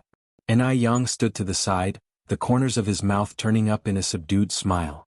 He had finally fulfilled his former master and mistress dream. The last time his former master and mistress saw their son, who had been missing for 2 years, the vibrant boy they remembered had been turned into a cold corpse. One could imagine the couple's feelings at the time. Such despair. Now that their son had finally come back, the couple was overjoyed. Wang Zhoushe even slaughtered 2 chickens and a big goose. Although Old Wang seemed a bit unhappy on the surface, he was actually very pleased. They'll go catch some shrimp in the river. Go ahead, Wang Zhoushe said with a smile. Be careful. Amichim, Old Wang nodded. Wang Ziki was busy catching up with Wang Zhoushe. Mother and son had so much to talk about after all these years apart. As a result, only Anai Yang and Grandpa Du were left in the living room. Anai Yang was busy researching the 13 ghost needles and had no time to deal with Grandpa Du, so the scene became Anai Yang reading medical texts. Grandpa Du counting Buddha beads. The only sound in the air was the flipping of pages. Although no one was speaking, the scene wasn't awkward. After lunch, Wang Ziki seemed to remember something important. Dad, Grandpa Du hasn't been feeling well lately. Could you please take a look at him? Old Wang looked at Anai Yang. Yang, you've followed behind me for so long, why don't you try to put your learning into practice? Grandpa Du, these master and disciple. One just happened to save him, the other wanted to use him for practice. It really fit the saying. If you're not family, you want to enter the same door. Anai Yang nodded, okay. Grandpa Du's lips twitched, she really dared. Anai Yang walked over to Grandpa Du. Could you please extend your right hand? Grandpa Du did as asked. The cold fingertips rested on his wrist for quite a while, yet there was no sound. Grandpa Du looked up and asked, Is there any hope? Anai Yang withdrew her fingers. It's not that serious, Mr. Du, this is an old ailment. The toxins accumulated in your body haven't been completely cleared. Just a couple of prescriptions should alleviate the fatigue. Grandpa Du slowly retracted his hand and straightened his sleeves. Then ill trouble, Miss Anai. The young lady was still able to discern his old ailment, which meant she had some skill. However, Grandpa Du had already figured she had good medical skills. Otherwise, she wouldn't have left the right pills for him that night. A doctor's heart is like that of a parent's. It's only right, Anai Yang said in a muted tone as she took out a writing brush to prescribe the medicine. A doctor's heart is indeed like that of a parent's, the saying goes. But Grandpa Du felt something was off. After the prescription was written, Anai Yang handed it to Old Wang. Master, please have a look. Old Wang took the prescription and moved next to Grandpa Du. Forgive the trouble, Grandpa Du, but please extend your hand again. Grandpa Du extended his hand. As Old Wang felt Grandpa Du's pulse, he understood why Anai Yang hadn't said anything for so long. Grandpa Du's pulse was indeed peculiar. Old Wang felt the pulse while looking at the prescription Anai Yang wrote, nodding repeatedly. Good. You are truly a disciple worthy of being trained by Wang Yu. Such talent, such intellect, how could an ordinary person compare? In a short while, Old Wang put away the prescription and then said, Grandpa Du, Yang Yang's prescription can cure your old ailment. You've really encountered a savior today. Grandpa Du put away the prescription. Thank you. That afternoon, because someone from the village came to seek treatment and a particular rare herb was missing, The patient's condition was quite urgent. Old Wang had no choice but to go up the mountain with a basket to gather herbs. And Yang approached. Master, it's getting late now. You're getting on in years and it's not safe to go up the mountain. Let me go instead. It had rained last night and the mountain was likely to be filled with miasma. And Yang was worried for Old Wang. Old Wang laughed. Listen to you, girl. If a big man like me isn't safe, how could a young lass like you be any safer? Let the master go. And Yang took the basket off Old Wang. Don't forget, master, I'm quite skilled. Besides, today is Big Brother's first day back. You should stay and keep him company at home. Chapter 809. Bully Jing Xianjing, Unsightly Manners _7. Old Wang was left speechless by her remarks, but still expressed his concern. Yang, are you sure you can manage alone? Sure, no problem. And Yang slung her carrying basket on her back, waved to Old Wang and turned to leave. Old Wang watched Yang's retreating figure with worry. By chance, at this moment, Master Du came out of the house. Old Wang grabbed hold of Master Du and said, Master Du, the girl Yang has gone up to the mountain alone. If it's not too much trouble, could you please go and check on her? After all, Yang was Master Du's lifesaver. It wasn't too much to ask Master Du to ensure Yang's safety. Besides, with Master Du around, who was the grim reaper of the 10-mile foreign market, Old Wang felt very secure. Master Du's expression was unfazed. First, they had used him for sparring and now they were actually asking him to play bodyguard. What was this all about? If word got out, it would ruin his reputation for life, but out of respect for Old Wang as an elder, and given that Yang had saved him before, Master Du did not refuse. Alright uncle, I'll go now. But this was only a one-time exception. Old Wang, touched, said, then he'll have to trouble you, Master Du. Master Du, holding his Buddha beads, headed in the direction Yang had gone, pursuing steadily. On the other side, where Wu Yinyun was. Thanks to Yang's support, Wu Yinyun finally managed to eat nearly 2 full meals at home. However, this quickly drew Grandma Wu's dissatisfaction. She felt that Wu Yinyun really didn't understand anything. Even she, as a grandmother, hadn't filled her belly, yet Wu Yinyun was only looking out for herself. A 17-year-old girl, yet not as sensible as a 7-year-old child. She had given Wu Yinyun hints, both openly and covertly, on so many occasions, but Wu Yinyun just didn't get it, bowl after bowl. So selfish. Grandma Wu, watching Wu Yinyun polish off 2 bowls of congee, could only feel a headache coming on. She put down her chopsticks and said discontentedly, I'm full. Wu Jinshu, surprised, said, Mom, you only had half a bowl. Are you feeling unwell? It's nothing, don't fuss over me. Grandma Wu stood up. I'm going out for a walk. Watching Grandma Wu's departing figure, Yen Erju said, What's going on with Mom? Wu Jinshu shook his head. Who knows? Let it go, let it go. Don't worry about her, let's eat our meal. Wu Yanyan's hand froze while holding her bowl. She felt that her grandma was upset because of her. But she hadn't eaten that much, had she? Normally, when she was hungry, she would have to drink 4 bowls of such thin congee. Today she had barely had 2 small bowls. Maybe she was overthinking it. Grandma Wu walked all the way to a house that was very stylishly decorated and knocked on the luxurious iron gate. Lanzi, are you home? Lanzi. Soon, the robust Wu Lan walked out of the house, all smiles. Auntie, it's such a rare pleasure to see you. Come in, please come in. In present-day terms, Wu Lan's status would be considered that of a landlord. She had over 30 houses, collecting an average of 300 yuan in rent each month. In an era when the average wage was about 30 yuan, Wu Lan was living the dream life everyone yearned for. Wu Lan's house was a 3-story Western-style building beautifully decorated on the inside. Grandma Wu sighed, if I could live in a Western-style building like this just once in my life, I'd die content. Wu Lan laughed and said, Auntie, you're too modest. Your good fortune is still ahead of you. Seated inside, Wu Lan courteously offered Grandma Wu some pastries and tea. Having not eaten her fill at home, Grandma Wu ate several pieces of egg cake and even stealthily pocketed one, intending to bring it back for her eldest grandson. Wu Lan noticed Grandma Wu's sneaky move but said nothing about it. Although Grandma Wu's manners were unsightly, she was there to ask a favor, wasn't she? After eating and drinking her fill, Grandma Wu continued, Lanzi, those things you mentioned to your auntie last time, are they still valid? Chapter 810. Be a worldly person who drinks alcohol and eats meat. Hearing this, Wu Lan's smile brightened even more. Of course it counts. Auntie, have you made up your mind? Grandma Wu hesitated, then said, I still need to think it over. Wulan then picked up another egg cake and stuffed it into Grandma Wu's hand. Auntie, you really should think it over. My brother has such good conditions. If Yenyun marries him, she'll just be responsible for giving birth to a child for my brother. All she needs to do is take good care of my mom and the 2 kids. She doesn't have to do any other hard work. She can just enjoy her easy life at home. Wulan had a younger brother named Wu Chang, 35 years old this year. He had been widowed 2 years earlier and hadn't found a suitable match, so when Wulan saw that Wu Yenyun was quite good-looking and still a maiden, she wanted to introduce Wu Yenyun to Wu Chang. Grandma Wu continued, Lanzi, how old is your brother this year? How many people are in his family? I didn't quite catch it last time, tell me about it in detail this time. Wulan poured a cup of tea for Grandma Wu.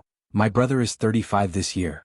That dead wife of his left behind 2 daughters, the oldest is 9 this year and the younger is 7. Then there's just my mom at home, no one else. Don't worry, my brother's household is very simple. After Yenyun marries him, certainly no one will be able to bully her. Grandma Wu frowned. At 35 years old, that's a bit old, and he has 2 children. Our Jianghu is also only 35 years old, Wulan continued. Auntie, don't look at my brother's age, but he has good conditions. You see, our family is doing pretty well, right? My brother's conditions are even better than mine. My brother owns 30 apartments. The house you are renting now, just in front of that, belongs to my brother. Auntie, if this goes through, I can talk to my brother about giving you that house in front.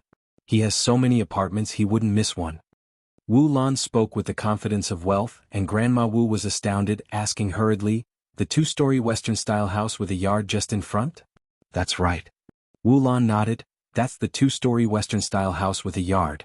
I'm telling you, that house is well insulated against the heat of summer and the cold of winter. It's not any worse than this house we're in.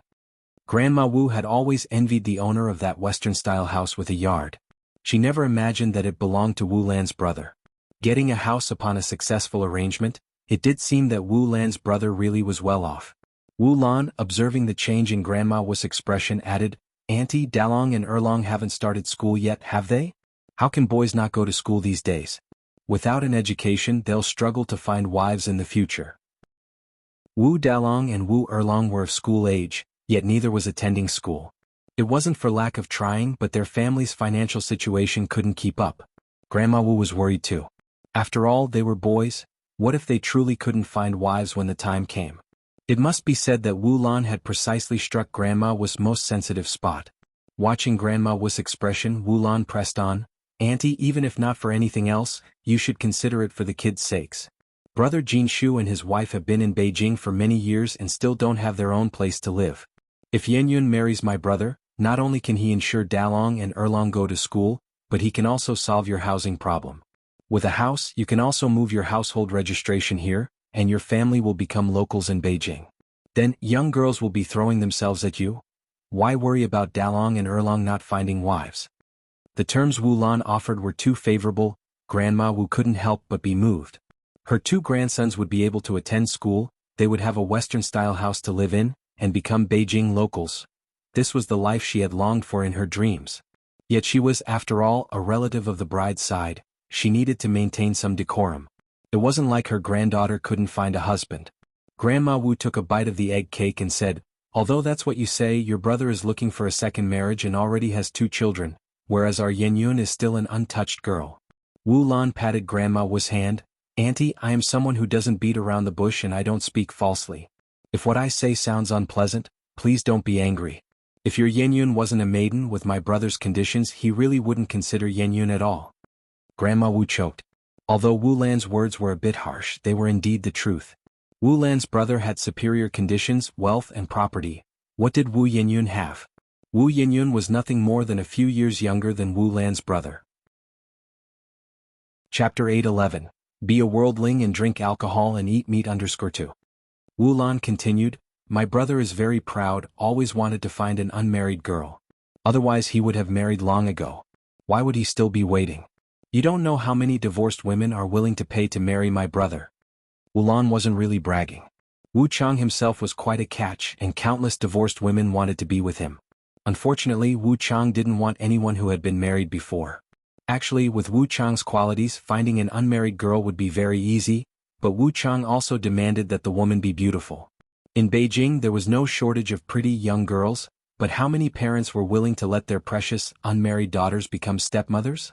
That's why Wu Chang still hadn't found the right match. Right when Wu Yanyan's family moved in, Wu Lan noticed that Wu Yinyun was quite beautiful, sensible and dutiful, so she thought of introducing her to her brother. With Wu Chang's excellent prospects, Grandma Wu didn't want to give up. She had been alive for so many years but had never once lived in a Western-style house. She dreamt of living like city people in a Western-style house if only just once. I can't decide for Yenyun on this matter. I need to ask Jinshu and his wife. Wu Lan took Grandma Wu's hand. Auntie, you are Yanyun's biological grandmother. How come you don't have the final say in this matter? Grandma Wu sighed. How can I make the decision for the two of them? Wu Lan went on. Then you must go back and have a serious talk with brother Jinshu and your sister-in-law. If you miss this opportunity there won't be another. I'm only mentioning this because your family has rented our house for so long. We're practically family. I wouldn't even consider outsiders. Not just anyone can marry my brother. Grandma Wu stood up. Alright, let's leave it at that for now. I'm heading back. He'll walk you out. Wu Lan escorted Grandma Wu to the gate. Grandma Wu's bounded feet moved slowly. A journey that ordinary people could complete in 15 minutes took her over 40 minutes to reach home. Upon arriving home, Wu Yenyun was washing dishes in the kitchen. Yen Erju was breastfeeding her child while Wu Jinshu was feeding the ducks in the yard. These ducks were freshly caught, still fluffy and yellow. Wu Jinshu fed them and said, "Eat up, little ducks. Whether our 3 kids can go to school depends on you." Grandma Wu approached. You're counting on these ducks to pay for the kids' schooling? Wu Jinshu nodded, his face full of longing. Mom, don't underestimate these ducks. There are 10 of them. Once they grow up they'll become big ducks. The big ducks will lay eggs and hatch more ducklings and then we can sell them for money, right? These 10 ducklings had cost the couple nearly all their savings, which were only possible thanks to the 13 yuan Ni Yang had given them last time. Otherwise they barely scraped by each month with no spare cash to buy ducklings. Grandma Wu chuckled. Waiting for these ducklings to grow up, lay eggs and hatch new ones will take ages. You might be able to wait but the children can't. Come with me, I need to talk to you. Wu Jinshu put down the dipper and followed Grandma Wu into the house. Grandma Wu glanced outside before closing the door. Wu Jinshu asked, puzzled, Mom, what do you want to talk about? You're being so secretive. Grandma Wu pulled Wu Jinshu to sit down and her eyes quickly became red-rimmed. Jinshu, you're not well and we have so many kids to support, plus this old lady dragging you down. It's been hard on you these years. Mom? What are you talking about? Dragging me down? You're my mother. It's only right for me to take care of you. And I don't feel burdened at all. I have sons and daughters, a wife and a mother. I feel luckier than anyone. The rich have their joys and the poor have theirs. Wu Jinshu was content with his life, never feeling overburdened or complaining. Grandma Wu wiped away her tears. Yet, I just can't help but feel for you. Wu Jinshu was 35. Wu Lan's brother Wu Chang was also 35. Wu Chang had money and a house, everything. What did Wu Jinshu have? He didn't even have the money to send his kids to school. So young and already in poor health. Every parent feels for their child. Mom, you're overthinking it. I'm living a good life. What is there to feel sorry for? Wu Jinshu helped Grandma Wu dab her tears. Chapter 8:12. Be a worldling and drink alcohol and eat meat. 3. After crying for a while, Grandma Wu took 2 egg cakes out of her pocket. Here, take these, have a good nourishment but don't give them to anyone else. Grandma Wu had gotten a total of 4 egg cakes, with 2 earmarked for Wu Dalong and Wu Erlong. Mom, where did you get these? Yin asked. Egg cakes sold for more than 1 yuan per pound on the street, which their family couldn't afford. They were from Wu Lan, Grandma Wu replied, adding, Wu Lan is a kind-hearted good person. Wu Jinshu also had a favorable impression of this landlord. When they initially rented the house, Wu Lan had even given them a 2 yuan discount. Wu Jinshu said, You eat them, Grandma. I'm still young, I don't need them. Grandma Wu sternly said, If I tell you to take them, just take them. I've already eaten. Upon finishing her sentence, Grandma Wu continued, Jinshu, having so many kids at home isn't a solution. Yenyun is not that young anymore. Maybe we should consider finding a good family for her to marry into. Our circumstances aren't great.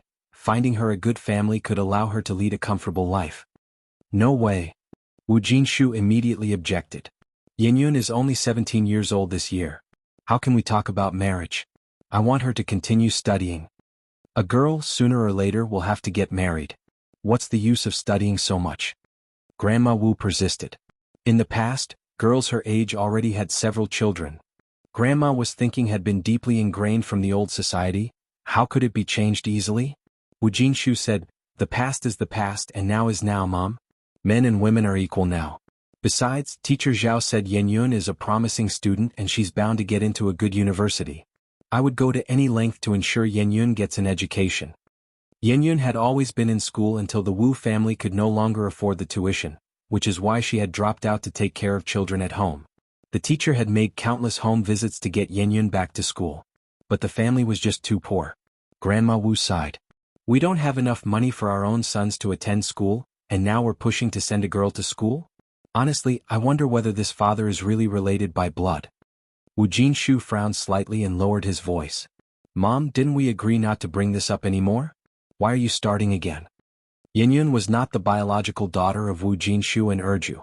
Wu Jinshu and Erju had been married for over a year without having children, until the second year when Erju, while chopping wood in the mountains, found newborn Yenyun, whose umbilical cord hadn't even been cut. This was also the origin of Yenyun's name. She was the one Erju encountered. Another reason was that a wandering Taoist said Yenyun was the reincarnation of a fortunate star from heaven, capable of bringing new opportunities to the Wu family and ensuring the continuation of their family line, which is why she was named Yenyun.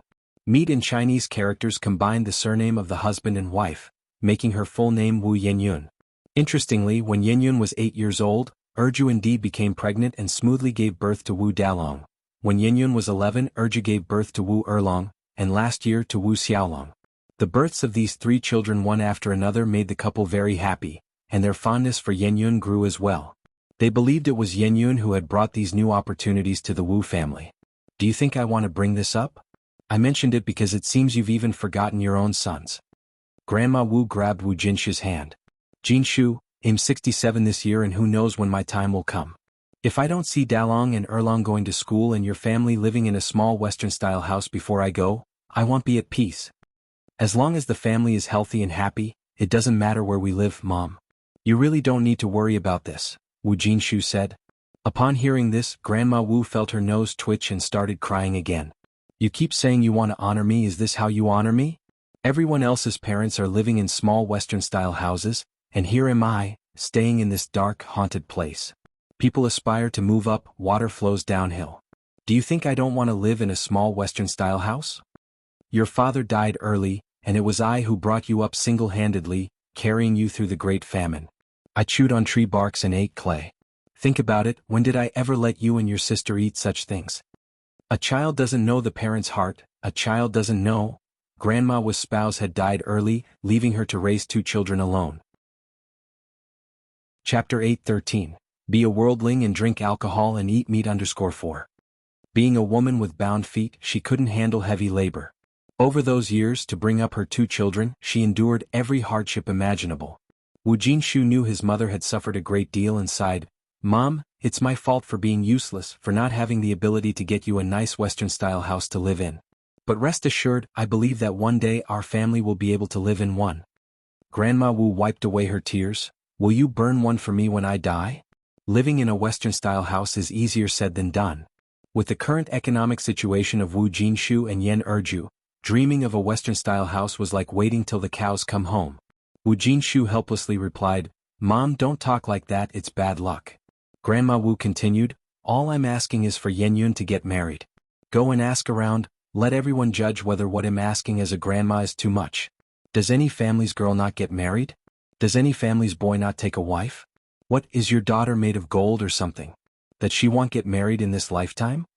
Wu Jinshu sighed, "It's not about not getting married, the thing is Yenyun is still too young. She's already 17, not 7. Grandma Wu retorted. "And you're not even her real father, you've done enough by raising her all these years." With a helpless sigh, Wu Jinshu said, "My dear mother, why do you keep bringing this up? In my heart, Yenyun is as much my own daughter as Dalong, Erlong and Xiaolong. I'm her real grandma, aren't I?" Grandma Wu said. "The way you talk makes me sound like an evil grandmother. I just want her to get married for her own good. Given our situation, staying with us is just suffering. She would be better off getting married early and enjoying life. I'm thinking of her well-being. How great are the circumstances at Wu Chang's house. Once Yan Yun marries into that family, she would be able to enjoy the good things in life, not just for herself, but she would make things better for her own family too. Wu Jinshu stood up and headed outside. Mom, don't bring this up again in the future. Yan Yun will always be my daughter. I'm going out to feed the ducks. Jinshu. Grandma Wu grabbed hold of Wu Jinshu's sleeve. Jinshu, listen to me, I really found her a good match. The boy's family owns over 30 houses, and he even promised me that once the deed is done, he would give us one. The house in front of our place, the 2-story Western-style one with a yard, you always say how nicely it's been constructed, right? Wu Jinshu shook off Grandma Wu's hand and said softly, no matter how nice the house is, I would never trade my daughter for it. How could that be considered trading? We are marrying off a daughter, said the exasperated grandma. Besides, they even said they could transfer our whole family's registration to Beijing, and then we would become Beijingers. Mom, please don't talk about this anymore. Even if you do, I will never agree. This is absolutely impossible. Wu Jinshu himself might not be Yan Yun's biological father, but he and Yin Erju had raised her with their own hands.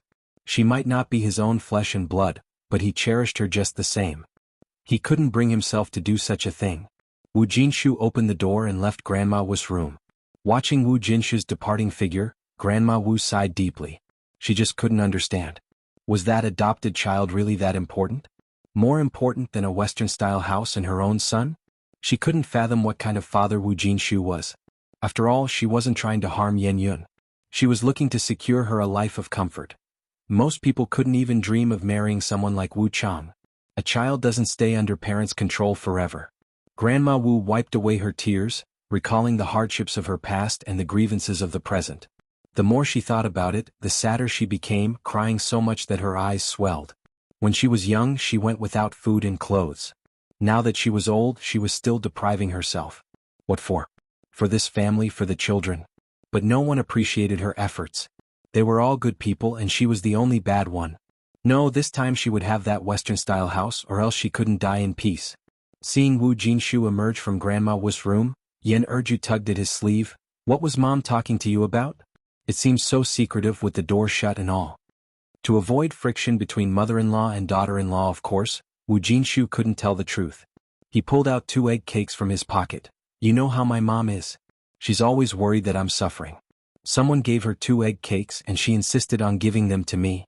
You take them to eat? I'm a grown man, I can't stomach such rich food. Chapter 8:14. Be a worldling and drink alcohol and eat meat _5. Erju Yen stuffed the egg cake back into her husband's hand. You keep what's given to you. Your health has always been poor. Jinshu Wu smiled. All right, then we'll each have one. Erju then asked, didn't Mom say anything else to you? No, Jinshu answered. What could an old woman who never leaves the house possibly have to say? Erju figured that made sense, so she didn't press further. Then I'll take this egg cake to Xiaoyun. Erju was very fond of her daughter Yan Yun. No matter what goodies she had, her 2 sons would have to step aside. The first person she thought of was always her daughter Yan Yun. On the other side, Mr. Du quickly caught up with An Yang. Why are you here? An Yang looked back puzzled. Twisting his Buddha beads, Mr. Du said, your master is worried about you going up the mountain alone. An Yang grinned. What's there to worry about? Can a big living person like me get lost? Mr. Du, please go back. Mr. Du took a step forward. I do not make promises lightly. Since I've agreed to your master, I won't let him worry. Hurry up then, it's about to get dark. Hearing this, An Yang had no choice but to follow. Soon enough, the 2 of them entered the mountains. It had rained the previous night. The mountain air was incredibly fresh, with unknown flowers blooming among the grass, looking gorgeous. As she walked, An Yang picked flowers.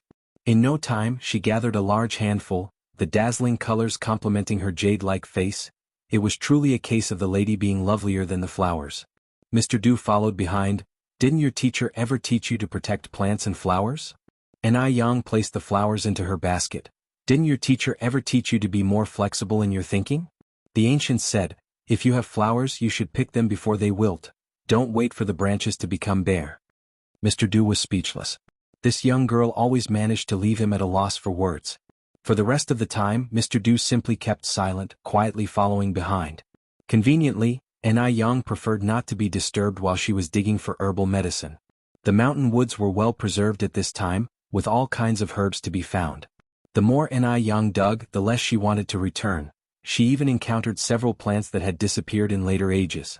Mr. Du leaned against a pine tree, half closing his eyes, slowly twirling the Buddha beads in his hand. At that moment, he suddenly opened his eyes and said to Yang, "Don't move." Above Yang, in the branches of a tree, coiled a bamboo viper, flicking its tongue. The bamboo viper was a terrifyingly venomous snake. A single bite could be crippling, if not fatal. Just as Mr. Du was about to make a move, Yang swiftly stood up and with lightning speed, grasped the 7-inch of the viper, even faster than the snake itself. It was a second that could make one's heart race. Holding the viper's 7-inch in one hand, Yang drew a shining dagger from her waist with the other, deftly extracted the snake gall, popped it into her mouth and swallowed it whole. It was incredibly cool. The whole scene left Mr. Du open-mouthed in astonishment. Was she really a woman? Mr. Du began to doubt Yang's gender. Over the years, Mr. Du had seen girls from all over Jiangnan, but he had never seen any quite like Yang. Able to fight, skilled in medical arts, adept at collecting herbs and unafraid of snakes. And then to swallow a snake gall whole. Are these things that a girl should do? Yet Yang had done just that. Having smoothly swallowed the snake gall, Yang looked up at Mr. Du. Snake gall is a valuable thing. It can dispel wind and dampness, cool the eyes, detoxify prickly heat, and it's highly nourishing. Want to try one? Though she had just killed a snake, not a trace of blood stained her hands. If one hadn't seen it with their own eyes, who would believe such a delicate young lady was capable of such incredible feats? Clutching his Buddha beads, Mr. Du fought down his roiling stomach, shaking his head. No thank you. Seeing Mr. Du's pale face, Yang laughed. Are you really the Mr. Du who's feared by both men and ghosts in the foreign districts? Is it so scary to swallow a snake gall? Mr. Du, on the way down the mountain, Yang caught a wild chicken with shiny feathers. Just when Mr. Du thought Yang would comment on the chicken's beauty, she directly said, "This beautiful wild chicken will make the most delicious roasted chicken." Mr. Du's mouth twitched. Why on earth did Master Wang ask him to protect Yang? Chapter 8:15. Be a commoner, drink alcohol and eat meat. 6. The protected ones should be the small animals in the mountains. Fortunately, Yang only came to pick some herbal medicine. If Yang lived in the mountains year-round, wouldn't she scare away all the small animals? While walking, Yang suddenly stopped. Master Du did not expect her to stop so abruptly and bumped right into a human wall, nearly falling as his steps wavered. A pale hand quickly grabbed his wrist and then just as swiftly let go. Watch where you're going. Master Du steadied himself. What happened? Yang looked around. It seems we're lost. By this time, the sky had gradually darkened, and various sounds of small animals echoed through the forest, which would certainly make anyone with a faint heart tremble with fear. Master Du, who had plenty of outdoor experience, said, "It's the ghost hitting the wall." Yang massaged her temples. What should we do? Master Du remained unperturbed, playing with his Buddha beads. Now we can only wait until the sun comes out tomorrow morning to leave. Yang sighed and took off her backpack. Then that's the only option. Master Du looked at Yang bewildered. Ghost hitting the wall? Aren't you afraid? A normal young lady hearing ghost hitting the wall wouldn't react so indifferently. Yang sat down against a pine tree. What's there to be afraid of? It's not like there are real ghosts. The mountains harbored miasma, and it was pitch black all around. Encountering ghost hitting the wall was quite normal. Actually, ghost hitting the wall isn't really about ghosts. It's just a phenomenon. Biology had already provided a definite answer. When people lose their sense of direction, everything around them appears circular, so they keep going around in the same place. They can only wait for the sun to come out in the morning to regain their sense of direction. Master Du chuckled. You seem to know quite a bit. That I do, Yang replied unabashedly. Master Du played with his Buddha beads and remained silent. Yang took a water bottle out of her backpack, took several gulps and then turned to Master Du. Are you thirsty? After walking half a day in the mountains, how could he not be thirsty? But sharing a water bottle between a man and a woman, that seemed somewhat improper. Just then Yang tossed him a bright red fruit. This wild fruit is full of water and quenches thirst very well. Master Du paused, then accurately caught the wild fruit. Thank you. Yang continued, if one isn't enough, there are more in the backpack. Where did they come from? Master Du asked. I picked them while I was gathering herbal medicine, Yang replied. Master Du bit into a wild fruit. Crunch. Indeed, the fruit was very juicy and crispy, It tasted great. As darkness deepened, Yang pulled a shiny bead out of her pocket and placed it on a branch, instantly lighting up the area. A good item indeed, it was far better than an electric light. Master Du, surprised, said, "I thought you sold that bead?" Yang took out a dagger and swiftly slit the throat of the roasted chicken. "I was planning to sell it, but unfortunately I met a boss who didn't appreciate its value." "I see." Master Du's expression softened, turning to look at Yang, and his gaze shifted back to astonishment. "What are you doing?" "Killing the chicken," Yang answered casually. "Why kill the chicken?" Yang responded incredulously, "Of course to eat it. Do you want to go hungry tonight?" After a pause, Yang added, "Do you know how to make a fire?" There was no shortage of twigs all over the mountain. "I don't have matches," Master Du said. "You don't smoke?" Yang asked. Grandpa Du shook his head. "Not smoking is good," Yang continued. "Then do you know how to start a fire by rubbing sticks together?" "Rubbing sticks together to start a fire?" Grandpa Du, with a bewildered look on his face, said, "I'm not a caveman." "Then do you know how to kill a chicken?" Yang asked again. "I'm not a butcher either," Grandpa Du replied. Though Grandpa Du had extensive wilderness experience, it didn't mean he knew how to do everything. Moreover, whenever he was in the wilderness, there were always plenty of people around him, so there was no need for him to do anything himself. Yang, speechless, said, "How come you don't know how to do anything?" Grandpa Du, "I'm not omnipotent." Yang slightly raised her eyebrows. "Then can you eat?"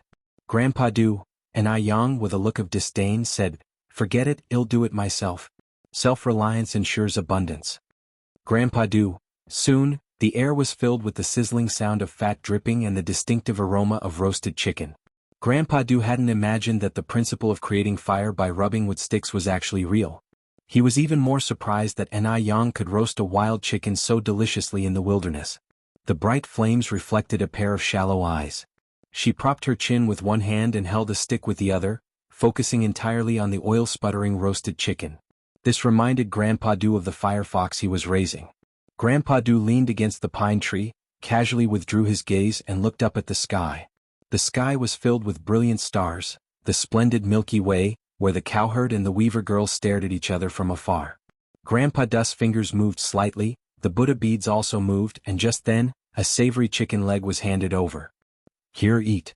While talking, Yang had already taken a big bite from the chicken leg in her hand. Grandpa Du silently recited in his heart, "Meat and wine pass through the intestines. Buddha stays in the heart," then took the chicken leg. "Thank you." "You're welcome, I couldn't finish it by myself anyway," Yang said nonchalantly. The chicken leg was deliciously roasted, crispy on the outside and tender on the inside, with each bite filling his mouth with meat. Grandpa Du hadn't felt this satisfied in a long time. At that moment he felt that being a common man who drinks and eats meat wasn't too bad after all. After finishing the roasted chicken, Yang sighed, "I wonder if my master and mistress are worried." After all, she hadn't returned for the night. "They probably aren't," Grandpa Du said. "Why?" Yang turned to look at Grandpa Du. Grandpa Du, twirling the Buddha beads, said, "I think when Mr. Wang asked me to come with you, he already anticipated the ghost hitting the wall.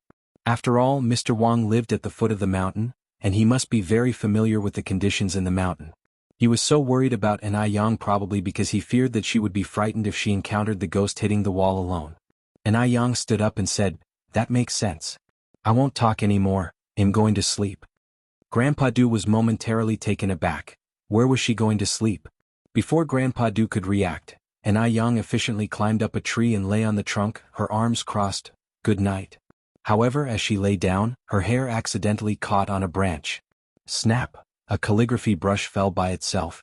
Thousands of black hairs cascaded down instantly, spilling over the tree trunk, and beneath the black hair was a face delicately stunning. Yang had no choice but to sit up from the tree trunk, and looking down at Grandpa Du, she extended her hand. "Trouble you to pick up the calligraphy brush for me." Grandpa Du bent down to pick up the brush and tossed it up. Yang caught the calligraphy brush precisely. "Thanks." "No trouble," Grandpa Du replied, his facial expression unchanged. Chapter 8:16. The Truth. Yang sat steadily on the tree trunk, using a brush to secure her long hair behind her head, revealing a face as clear and refined as a painting. Her long black hair instantly disappeared between her pale fingers, which surprised Mr. Du. A tiny brush, yet so magically effective. A strand of hair mischievously slid from her forehead, and Ah Yang casually swept it back and yawned. I'm so sleepy, I'm going to sleep now. Mr. Du, you should sleep early too. As she spoke, Ah Yang lay down on the tree trunk. Fortunately, she hadn't worn a cheongsam today, otherwise it would have been really inconvenient. Mr. Du sat under the tree, picking up a few dry branches and placing them on the blazing bonfire, the new wood causing sparks to fly. The two, one above and one below the tree, coexisted in extreme harmony. After a while, Ah Yang's even breathing could be heard from above the tree. Actually, there were still many large wild animals in the mountains at this time, but because of the bonfire burning here, no wild animals dared to approach.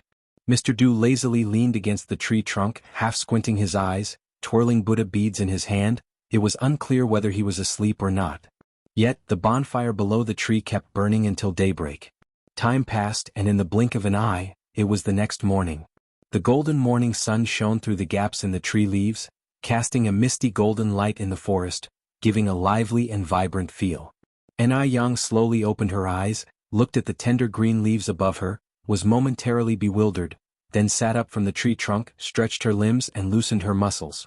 A bit more awake, Ah Yang looked down from the tree. Mr. Du, who had been sleeping under the tree, was nowhere to be seen, and only a few sparks still flickered on the nearby bonfire. Where could he have gone so early in the morning? Eaten by a tiger? Ah Yang frowned slightly, and just then Mr. Du came from not far away with two plump stream fish skewered on a branch he carried. So he wasn't eaten by a tiger after all. Ah Yang waved at him. Good morning. Morning. Mr. Du placed the stream fish down and then said, there are two small streams if you turn left not far from here. Do you want to go wash up? Really? Ah Yang jumped down from the tree trunk stably and landed firmly. Did you catch this fish? Yes. Mr. Du nodded. I didn't expect you to be able to fish, Ah Yang continued. I'll go wash up first. Let's have grilled fish for breakfast. Give me the fish, I'll take them and prepare them. Prepare? Mr. Du asked puzzledly. Isn't it just grilled directly? Ah Yang helplessly shook her head. You must be one of those aristocrats who don't concern themselves with worldly matters. No, rather, a wealthy noble not to know such basic life skills. Mr. Du. Just as Mr. Du had said, to the left was a clear stream that was visible to the bottom, lined with a layer of pebbles, reflecting dazzling light under the sun, and some rainbow trout could be seen swimming in the stream.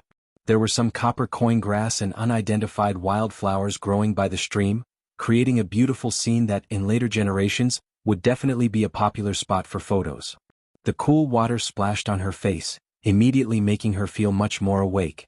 There was no toothpaste in the wilderness, but fortunately, Ah Yang found a kind of herbal plant substitute, chewed it a few times in her mouth, then rinsed with clean water. After grooming, Ah Yang began to clean the stream fish. When Ah Yang returned with the fish, Mr. Du had rekindled the nearly extinguished bonfire. He sat cross-legged in front of the bonfire, twirling the Buddha beads in his hand as if ready to ascend with the wind at any moment. Ah Yang didn't disturb him and began to grill the fish in front of the bonfire. The wild stream fish from the mountains were extremely delicious, incomparable to the feed-raised fish from modern days, and soon the air was filled with an irresistible aroma. Mr. Du's eyelids twitched, finally understanding why Ananda, the elder, had never been able to fully renounce worldly attachments. This mortal world was indeed hard to leave behind. Seeing that the grilled fish seemed about done, Ah Yang handed one to Mr. Du. Try it and see how it tastes. Mr. Du lightly lifted his eyelids, took the grilled fish and took a bite. The fish was fresh and tender, leaving a lingering taste that was delightful. It was very different from the fishy taste he had anticipated. Very good. Ah Yang also took a bite. Actually, this isn't even the best tasting grilled fish. The mountain lacks seasonings. Authentic grilled fish brushed with sesame oil and chili oil and then topped with spring onion, ginger and garlic. That is truly delicious. Chapter 8:17. The Truth. _2. Talking and talking, Ah Yang's eyes began to light up as if they were filled to the brim with stars. Do you know a lot about food? Grandpa Du slightly lifted his eyes, meeting a pair of clear, bottomless eyes, then subtly lowered them again. Ah Yang took another big bite of fish. It's okay, just a bit pickier than the average person. Grandpa Du nodded. Ah Yang continued, what about you? I always see you with Buddha beads. Have you seen through the mundane world? Grandpa Du smiled faintly. I'm just a common man. Seeing through the mundane world isn't so easy. Ah Yang nodded. That makes sense. In this vast mundane world there are wines, meats and beauties. It's indeed not easy to see through all that. You seem to understand life quite well, Grandpa Du said in a light tone. Having finished the last bite of the fish, An Yang clapped his hands, stood up from the ground and said, "Let's head back." "Okay," responded Grandpa Du, standing up as well. An Yang poured the water from his water bottle over the campfire to extinguish it, and they descended the mountain together. They walked one after the other. An Yang led the way and Grandpa Du followed. As they passed a slippery spot, An Yang looked back to remind Grandpa Du, "There's water here, Mr. Du, be careful." Grandpa Du lifted his eyes towards An Yang. Somehow he felt that he was not here to protect An Yang.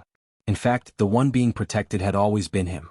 Right? How could someone who could slaughter chickens, kill fish, fight, and even dare to swallow a snake gall need anyone else's care? A faint smile unwittingly appeared on Grandpa Du's lips. Soon they arrived at old Wang's house. The old couple were leaning against the door looking out. Seeing An Yang and Grandpa Du return, they excitedly greeted them. "Yang, Grandpa Du, you're back. Was everything okay last night?" "All good," An Yang replied, grasping Wang Zishi's hand. "Don't worry, mistress." Old Wang looked at Grandpa Du. "It must have been tough for you last night." This was the Grandpa Du who was respected by everyone within 10 miles. To think that he spent a night on the mountain. "It's not worth mentioning," Grandpa Du said slowly. Old Wang continued, "Grandpa Du, you and Yang must not have eaten breakfast yet? There's porridge and 8 treasure congee in the pot. I'll serve you some." "No need," An Yang grilled some fish on the mountain, replied Grandpa Du. Hearing that Grandpa Du had already eaten, Old Wang didn't insist further. When they reached the courtyard, An Yang put her basket on the ground and said, "Master, mistress, I didn't return all of last night. My folks are surely worried. I'll head back now. Oh, and the medicinal herbs are inside." "Okay, take care on your way." Old Wang came over. "Okay," nodded An Yang, not forgetting to bring along a bunch of wildflowers she had picked on the mountain. As they were kept alongside various medicinal herbs, the wildflowers hadn't withered and were still stunningly vibrant. Before leaving, An Yang didn't forget to greet Wang Ziki and Grandpa Du. "Elder brother Mr. Du, I'm heading back first." Grandpa Du nodded slightly. "Be careful on your way." Wang Ziki said, "Goodbye, junior sister." An Yang looked back and waved at them, "Goodbye." An Yang had come by bike, placing all the wildflowers in the front basket, stepped on the petals and like a freed butterfly she disappeared down the narrow path ahead. After a while, Grandpa Du and Old Wang said their farewells. Wang Ziki said, "Grandpa Du, should I see you off?" "No need, I can make my way back," Grandpa Du replied. "You rarely get a holiday, spend some quality time with your parents." "But," Wang Ziki looked a bit worried. "It's all right," Grandpa Du gestured with his hand. Wang Ziki continued, "Then let me walk you to the junction." This time Grandpa Du didn't refuse. The car couldn't reach the foot of the mountain, so Grandpa Du had to walk to the main road. When Wang Ziki returned, Wang Zhosher said, "Your Grandpa Du truly cares about his subordinates." Wang Ziki nodded in agreement. "Yes, our Grandpa Du is very kind." Old Wang scoffed lightly. "Kind? What kind of kindness? If he was really that kind, he wouldn't have waited so long to give Ziki a holiday." Wang Zhosher, pulling on Wang Ziki's sleeve, added, "Don't listen to your dad. By the way, Ziki, has Grandpa Du mentioned a wife? If not, introduce him to your second aunt's cousin. Every elder has the heart of a matchmaker, always the first to think of keeping good prospects within the community." Chapter 818, The Truth, _3. Wang Zhosher said without speaking, "Do you really think things are that wonderful? Do you think Di could take a fancy to Xiangqin?" "It doesn't cost anything to talk about it," Wang Zhosher said with a smile. "Xiangqin isn't ugly, what if Duyi took a liking to her? Ziki, I think Duyi is quite affable and has a good temperament. Try and mention it to Xiangqin, will you?" "Good temperament? Affable?" A twitch tugged at the corner of Wang Ziki's mouth. If his mother saw the dark side of Duyi, she probably wouldn't make such a comment. Seeing that Wang Ziki was silent, Wang Zhosher became unhappy. "What's wrong with you, child? Mom is talking to you. Does Duyi have a wife or not? Xiangqin is your cousin, and yet you're not taking this to heart at all." Only then did Wang Ziki react. "Duyi only has 2 concubines, no official wife." "Concubines?" Wang Zhosher thought she was hallucinating. "How long has it been since liberation, and your Duyi actually still has 2 concubines? Ziki, are you sure you're not mistaken?" Wang Ziki shook his head. "Duyi is not a citizen of China, so the laws of China do not apply to him. Not only does he have 2 concubines, but both of them are strikingly beautiful. Considering Xianqin's circumstances, I don't know if she could even become the third concubine. How could someone with 2 concubines possibly set his eyes on her niece, Xiangqin? So Wang Zhousher didn't entertain any more wild thoughts. Continuing, Wang Zhousher said, "Forget it, Ziki, let's pretend I never said anything. However, Di seems so refined and cultured, yet he's quite a playboy. It's really surprising that he has 2 concubines. Does he have any children?" Wang Ziki continued, "Di doesn't have any children at the moment. Having 2 concubines and yet no children. That's really strange. Under normal circumstances, there should be at least dozens of children." Wang Zhousher asked, "Is there a problem with Du Yi in that regard?" Wang Ziki touched his nose. It probably isn't that." Wang Zhousher narrowed her eyes. "I believe it's definitely something wrong with your Du Yi, otherwise those 2 concubines wouldn't be without children." Unable to continue the conversation, Wang Ziki said, "I'm going to help Dad dry the herbal medicine." When Enai Yang got home, she happened to meet Enai Tsuehua and Shengguan Dehui hurrying out. "Dad, Mum, where are you going?" Enai Yang parked her bike on the side. Enai Kuihua's eyes lit up and she immediately ran over, grabbing Enai Yang's wrist. "Yang, you're back. Where did you go last night? You kept your dad and me up all night." Shengguan Dehui said, "If you had come back any later, your mum and I would already be at the police station by now. If it weren't for the rule that one cannot report a disappearance until 24 hours have passed, they would have already called the police." Enai Yang said very apologetically, "I'm sorry, Dad, Mum, for making you worry. I went to my master's place, got held up with something. There's no phone service up in the mountains. It won't happen again next time." Shengguan Dehui continued, "It's fine as long as you're okay, let's go inside." Enai Yang nodded and followed Shengguan Dehui and Enai Tsuehua inside. Because they didn't want to worry the old couple, Enai Tsuehua and Shengguan Dehui didn't tell Grandfather Zheng and Grandmother Zheng that Enai Yang had not come home all night, instead telling them that Enai Yang had gone to a classmate's house to play. Little Enai Yun saw Enai Yang returning, and with a swoosh she jumped out of Grandmother Zheng's arms. "Sister! Sister's back." "Little Yun Yun." Enai Yang picked up little Enai Yun. "Chirp chirp, Yang Yang." Duo flew in from the window and landed on Enai Yang's shoulder. "Yang Yang? Was that Yang Yang call from Duo just now?" Enai Yang looked at Duo with delight. Duo, can you talk now?" Duo rubbed its little head against Enai Yang's chin. "Yang Yang." So Duo really could talk now. Grandfather Zheng and Grandmother Zheng were also very surprised. "This little bird is so smart." Enai Tsuehua came over to tease Duo. Duo, say it again." "Yang Yang."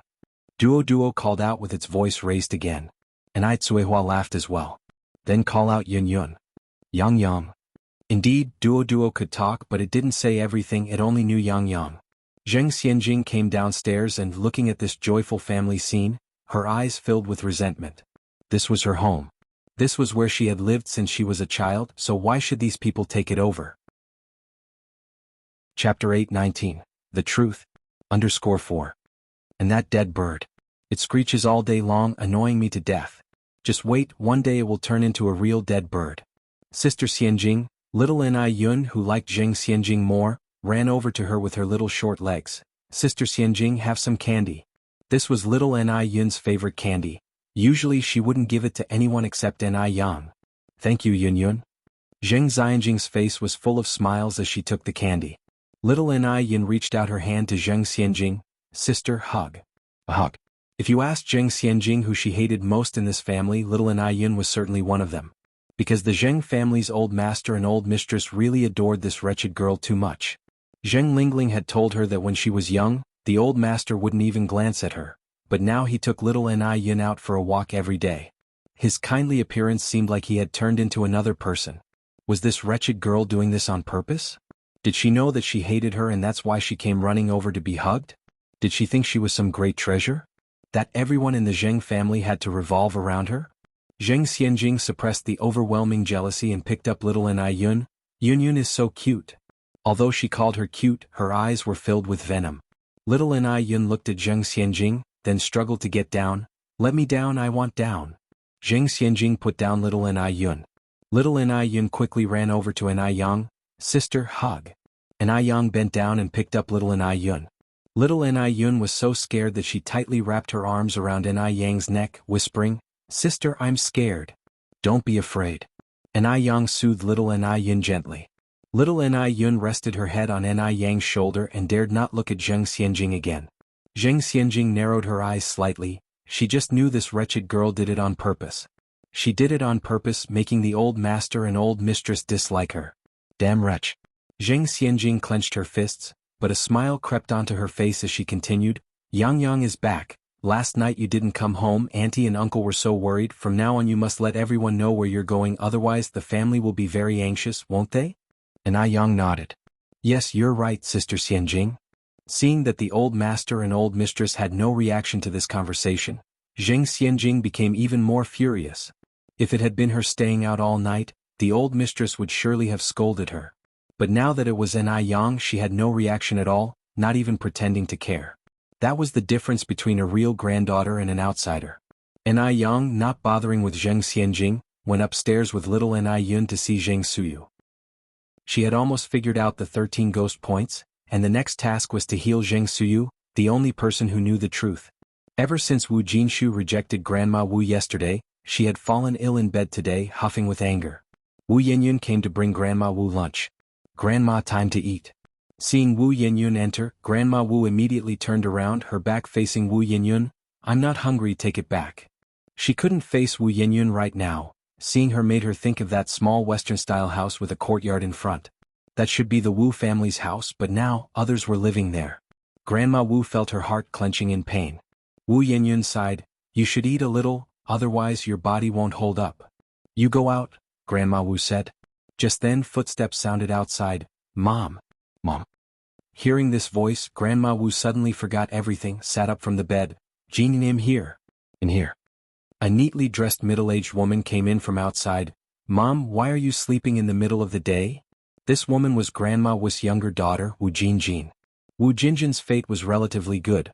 She married a local man from Beijing, and their life was quite decent. Although their life was acceptable, they could only fend for themselves.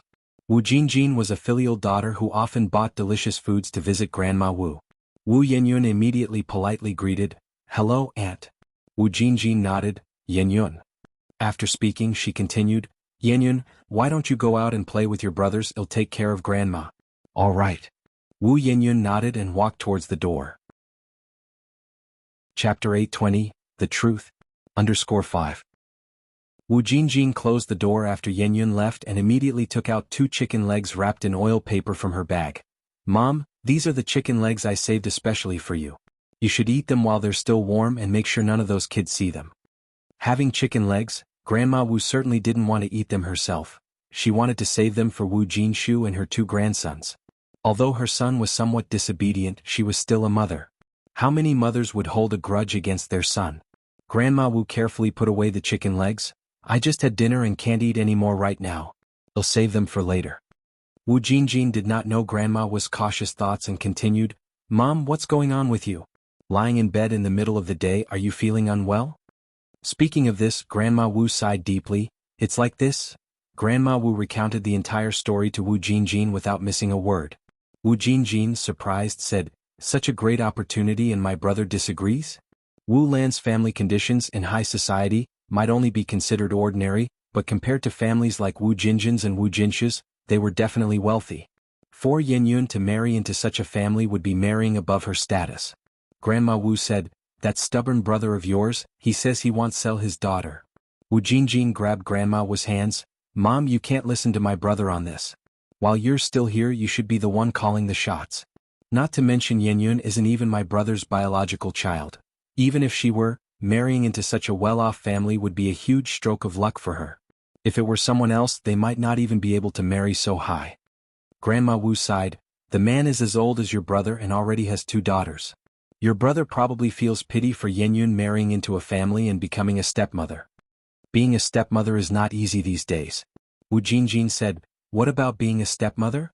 Who you marry is who you marry. Rather than marrying some poor guy, it's better to marry someone with good conditions and later become a wealthy lady. Times have changed. Back in the day, decent families' daughters still became concubines to landowners and rich merchants. There were even old men at 80 marrying 18-year-old girls. At only 35, he's not old at all. In Wu Jinjin's eyes, these weren't problems at all. If she hadn't married, she would have even considered marrying in place of Yenyun. She was sick of struggling through poverty, which is why she had promptly found a local man from Beijing to marry. Even the poorest local man from Beijing lived better than countryside folks. Grandma Wu holding on to Wu Jinjin's hand, if only your brother could think like you. Wu Jinjin speechlessly said, why care about my brother? Yenyun is your eldest granddaughter. Even if you make this decision for my brother, he can't do anything to you. After you've raised him through such difficult times, is he going to deny you as his mother? Wu Jinjin was young but full of cunning ideas. Learning that her niece could marry into such a good family, of course she couldn't miss this opportunity. Jinjin, now you're the only one I can rely on.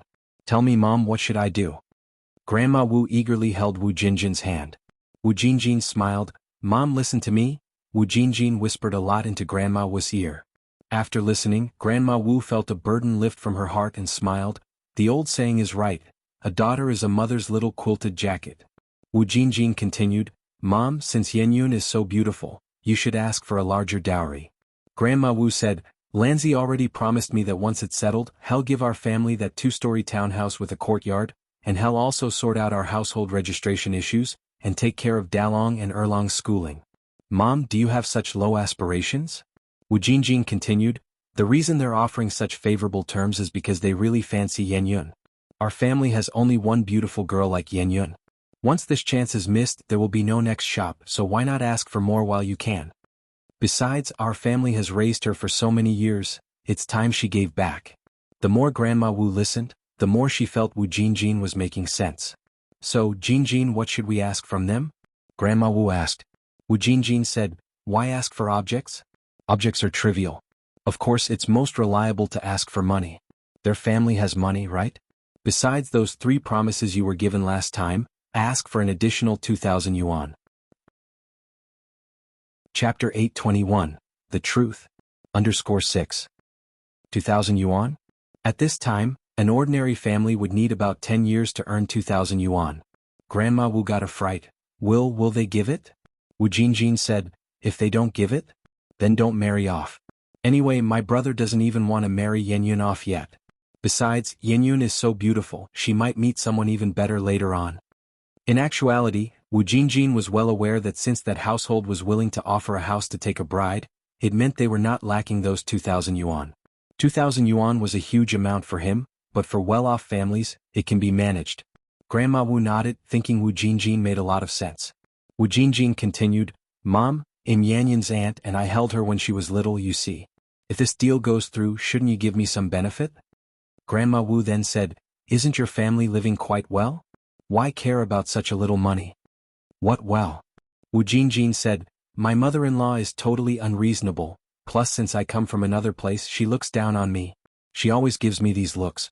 Also, when I got married back then you asked for an 80 yuan bride price from their family, but didn't prepare even a basic dowry for me. My mother-in-law constantly uses that to mock me, mentioning how much dowry this or that family provided. Dowry items often included a wash basin, a comb, a mirror, and a chamber pot. In an age where flush toilets hadn't yet become common, chamber pots were a daily necessity. For ordinary families, even the poorest would prepare these essential dowry items. Slightly better off ones would even buy chests, nightstands, and dressing tables as dowry. But the Wu family was too poor, and as Wu Jinshu was not well, Grandma Wu, after asking for the hefty bride price of 80 yuan, hadn't prepared any dowry items for Wu Jinjin.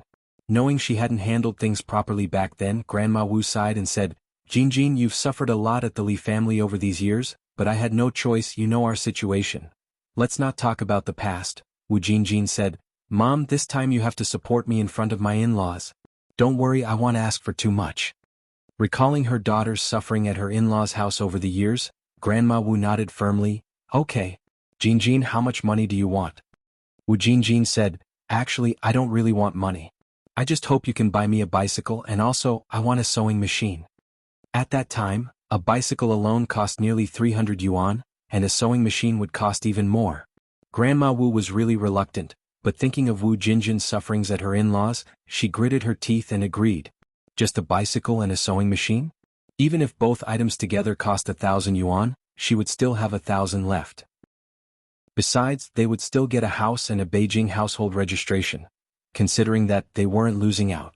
Seeing that Grandma Wu agreed, Wu Jinjin was very happy. Mom, that settles it then, you really mustn't regret this. Don't worry, I won't regret it, said Grandma Wu. That's great. Wu Jingjin said, let's get going. We will visit Wu Lan's place now. Why are we going to Wu Lan's? Asked Grandma Wu. Since the matter is settled, it's time to finalize the wedding date. Wu Lan replied, sooner rather than later. What if someone gets ahead of us? Wu Lan's brother is such a catch, I'm sure many people have their eyes on him. Hearing this, Grandma Wu quickly got out of bed. Alright, let's go. Wu Yinyun knew why her grandmother was so angry. She probably resented her for eating too much. With not a lot to go around, one more person eating was just additional burden. Wu Yinyun sat in the courtyard looking up at the sky and let out a deep sigh. Just then she saw Grandma Wu and Wu Jingjin hurrying out. Grandma Aunt, where are you going? Wu Yinyun immediately stood up. Wu Jingjin looked back impatiently. It's adult business, kids should stay out of it. Wu Yinyun had nothing more to say. She arrived at Wu Lan's house.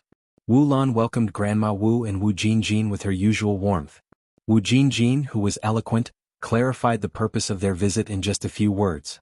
On hearing this, Wu Lan said, getting a daughter-in-law for my brother isn't something to be taken lightly, and since you've already given it some thought, let's set a time for the young people to meet. Whether this works out still depends on my brother. Grandma Wu didn't say anything and Wu Jingjin asked, what about tomorrow, does tomorrow work? Such matters were of course better settled sooner rather than later to avoid unnecessary complications. Wu Lan nodded, fine, let's make it tomorrow morning at 10 o'clock and we'll meet at my place. If my brother takes a liking to Yenyun, our two families can sit down and discuss other issues thoroughly. Although Wu Lan thought Wu Yinyun was very attractive, it all depended on Wu Chang's own wishes. Wu Jingjin hurriedly nodded, yes, that works. After leaving Wu Lan's house, Wu Jingjin felt uneasy. Mom, what if they don't like Yenyun? Didn't you say this deal was certain? Why do we have to meet first? If they didn't approve of Wu Yenyun, wouldn't she lose a bicycle? How could Wu Jingjin not worry? She dreamt of owning a bicycle and a sewing machine. With those two possessions, would her cruel mother-in-law dare to look down on her? Grandma Wu said, don't worry about that. With Yanyun's looks, you won't find another like her in 10 villages. Wu Yanyun's beauty was undeniable as she was not from the Wu family. Wu Jingjin said, hopefully. We'll meet at 10 tomorrow morning. They'll come over at 8:30. By then, will my brother and sister-in-law have gone to work? This matter could not yet be disclosed to Wu Jinshu and Yen Erju. Grandma Wu replied, they've gone to work. They leave for work every day at 7 in the morning. Wu Jingjin nodded, that's good. Upon returning home, Wu Yinyun was not there. Wu Dalong and Wu Erlong were taking care of their younger brother. Grandma Wu asked, why are you two looking after Xiaolong? Where's your older sister? She had something to attend to, Wu Erlong replied. She has nothing to attend to. I bet she's just slacking off. Alright, go play or watch Xiaolong, Grandma Wu said. Hearing they were relieved of the duty, Wu Dalong and Wu Erlong ran off faster than rabbits. Wu Yinyun trudged down the street with heavy steps. She hadn't had enough to eat in the evening or at noon, and now she hardly had any energy. Walking down the streets of Beijing, she went from shop to shop asking if they needed part-time workers. She wanted to find a job that could help reduce the burden on her family. Excuse me, are you looking for part-time workers? I'm hardworking and can do any sort of job. No, we're not hiring. Get out of here. These were the kinds of rejections Wu Yinyun faced. But Wu Yinyun didn't lose heart.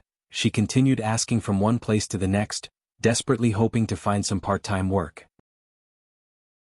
Chapter 822. Transfer. There were many shops on the street, but few needed part-time workers. After all, the economy at this time wasn't as developed as in later times, and the businesses weren't booming. Many shops could barely make ends meet, so how could they afford to hire people? Moreover, Wu Yinyun was still underage, so even the shops that needed part-time workers wouldn't dare to hire her. As she walked, Wu Yinyun came across a noodle restaurant with a long queue at the entrance, and next to it was a milk tea shop, both swarming with people. Business was booming. The milk tea shop was called New York Milk Tea, and the noodle restaurant was called Sour Fish Noodle Restaurant. Both establishments had become popular in Beijing over a year ago and had spawned many imitators in Beijing streets, yet the originals had never been surpassed. New York Milk Tea and Sour Fish Noodle Restaurant had significantly influenced the dining scene. Wu Yinyun entered the restaurant where two aunties were efficiently cleaning the tables. Auntie, do you hire part-time workers? The aroma inside the restaurant was so tantalizing that Wu Yenyun couldn't help but swallow saliva. Your business is thriving for a reason. Coincidentally, the store Wu Yenyun visited was managed by Zhou Qingshang. Zhou Qingshang had a daughter about Wu Yenyun's age. Girl, would you like to come work here? Yes. Wu Yenyun nodded in a hurry. Auntie, don't worry, I can do anything. You can pay me whatever you think is appropriate. I really need this job. Zhou Qingshang then asked, How old are you this year, young lady? 17, Wu Yenyun replied. Zhou Qingshang's daughter, Wang Xiaoya, was 16 and in her final year of junior high school. Young lady, aren't you going to school? Wu Yenyun shook her head. Zhou Qingshang had also faced tough times in the past. If it weren't for Ni Yang and her daughter coming to Jinghua village, Wang Xiaoya probably would have dropped out of school by now. Seeing Wu Yenyun, she felt sympathy. Just wait a moment for me, young lady. Zhou Qingshang quickly cleaned up the table and headed towards the kitchen. Wu Yenyun stood there waiting for Zhou Qingshang with a nervous heart. Zhou Qingshang soon came back with a bag in her hand. Young lady, this is some leftover buns and noodles from our lunch. If you don't mind, you can take them home and eat, otherwise it would just be a waste if we throw them away. Thank you, auntie. Wu Yenyun took the bag with both hands. Wu Yenyun continued, Young lady, we have never hired part-timers before, and am not sure if the boss will hire you. Come back tomorrow afternoon at 2 o'clock and the boss will be here. Although Zhou Qingshang was now the store manager, hiring part-time workers wasn't something she could decide. Even more so since Wu Yenyun wasn't of age yet. She was afraid of causing trouble for Ni Yang. Auntie, thank you. Thank you. Wu Yenyun held the bag and kept bowing to Zhou Qingshang. You're welcome, Zhou Qingshang replied. You should head back now and come again tomorrow. Wu Yenyun left with the food in hand. Zhou Qingshang had given a lot. There were 10 meat buns and a large bag of soup noodles. Actually, these foods were not leftovers from lunch but were bought by Zhou Qingshang herself. Looking at Wu Yenyun's condition, she knew she hadn't eaten enough. Zhou Qingshang had also experienced being hungry before and knew how painful that could be. Wu Yenyun was very hungry and couldn't resist eating a meat bun as she walked. The meat bun was truly delicious, bursting with juice at each bite. The flavor of the meat bun lingered in her mouth. Wu Yenyun ate 3 buns in a row before gradually regaining her strength. Just then, a car suddenly rushed around the corner. Screech. The sharp sound of an emergency brake echoed, and Wu Yenyun's face instantly turned pale, frightened and collapsing to the ground, the noodles scattering everywhere. Fortunately, the car stopped just 0.1 millimeters away from her. Wu Yenyun swallowed nervously, thinking she was about to be hit a moment ago. Go and check. The man in the back seat, holding Buddha beads, spoke faintly. The sunlight shone through the car window and cast a faint glow on him, making the already ethereal and elegant man seem even more unreal. All right. The driver nodded, opened the car door and stepped out. Are you all right, young lady? The driver walked over. Wu Yenyun couldn't care less about herself, crying out in distress. My noodles, my noodles. Those noodles were enough for a meal for her family, but now they were all spilled. Chapter 823, Transfer _2. Bright sunlight cast her profile in a pale and delicate light. The man inside the car glanced back and just happened to catch this scene. He raised an eyebrow slightly, lowered the car window and called out, Xiaoqing. Upon hearing this, the driver immediately ran over. Boss do twirled Buddha beads in one hand and took out a banknote from his wallet with the other. Give this to her. All right. Xiaoqing took the banknote and walked over to Wu Yenyun. Young lady, stop crying and get up. This is from our boss do. Take it and go buy yourself a new bowl of noodles and buns. Before her eyes was a blue 100 yuan bill. The most common bills people saw at that time were the 10 yuan ones, also known as Big Unity. Ordinary families almost never saw a 100 yuan bill. The fact that this man gave out 100 yuan so freely suggested he was no ordinary person. Seeing that Wu Yenyun had no reaction, Xiaoqing stuffed the money into Wu Yenyun's hands and got back into the car. Wu Yenyun hurriedly lifted her head and saw a gentle and elegant profile through the fleeting car window. He was dressed in old-style traditional clothes, looking straight ahead, his handsome features set against a cool, snowy aura. Such people, who appear so cultivated, are actually the hardest to deal with. Wu Yenyun clutched the banknote tightly in her hand. Their family was indeed short on money at the moment. With this large sum of 100 yuan they could do a lot. The streets bustled with people. After the black car disappeared, only Wu Yenyun remained sitting on the ground. A few stray dogs and cats ran over from not far away, quickly clearing the food remnants on the ground. Everything returned to normal as if nothing had happened. Wu Yinyun stood up from the ground and limped towards the grain and oil shop. She bought 100 pounds of rice in one go, along with 10 pounds of sesame oil, 50 pounds of flour, spending a total of 30 yuan. The shopkeeper even personally delivered these items to the Wu family. It may seem like a lot of goods, but with so many people in the Wu family and their appetites larger at that time, these items wouldn't last very long, at most half a month. When Wu Yinyun returned, Wu Jinshu and Yen Erju had already come back. Seeing the shopkeeper carrying bags of rice and oil into their house, Yen Erju pulled Wu Yinyun aside with a puzzled look. "Xiaoyun, what's going on?" "Mom, this is for you." Wu Yinyun handed the remaining 70 yuan to Yen Erju and briefly explained the afternoon's incident. Yen Erju and Wu Jinshu paled when they heard that Wu Yinyun had almost been in a car accident. "Xiaoyun, are you alright?" Wu Yinyun shook her head. "Mom and Dad, don't worry, I'm fine." "That's good," Yen Erju continued. "But you need to be more careful in the future, especially when crossing the street. You can't be this lucky every time." Wu Jinshu said, "Your mother's right. You can't be this lucky every time. What if the car had hit you badly? How would our family cope? We can earn money back, but you have to understand that no amount of money can buy back a life. What's priceless in this world? Life is priceless." Wu Yinyun nodded. "Mom and Dad, I understand." Wu Erlong added from the side, "Mom and Dad, with this money, can sister go to school now?" Yen Erju gave a bitter smile. "How could this money be enough? Just the tuition for one semester was 98 yuan, plus miscellaneous fees and food, it all added up to 138 yuan. That was why in the 1980s so many dropped out after middle school. Wages were low. To send one child to school could deplete a family's entire savings. Not like later generations where 9 years of compulsory education was fully implemented. Not only was school free, there were scholarships and subsidies for students in need. Thus, those who lived through this era were very frugal in later times." Wu Dalong continued, "Is it enough for Erlong and me to go to school?" "Not enough," Yen Erji shook her head, then said, "But don't worry, Dalong Xiaolong. Mom and Dad will work hard and provide for your schooling. It's just a matter of time before they could save enough for tuition." Just then, Granny Wu happened to overhear Yen Erji's statement, retorted, "With what you and Jinshu earn, it wouldn't be enough even if you saved for 10 more years." Yen Erju and Wu Jinshu together earned less than 20 yuan a month. The rent was 10 yuan a month. Their meager income barely covered the family's expenses, and they still dreamed of affording their children's education.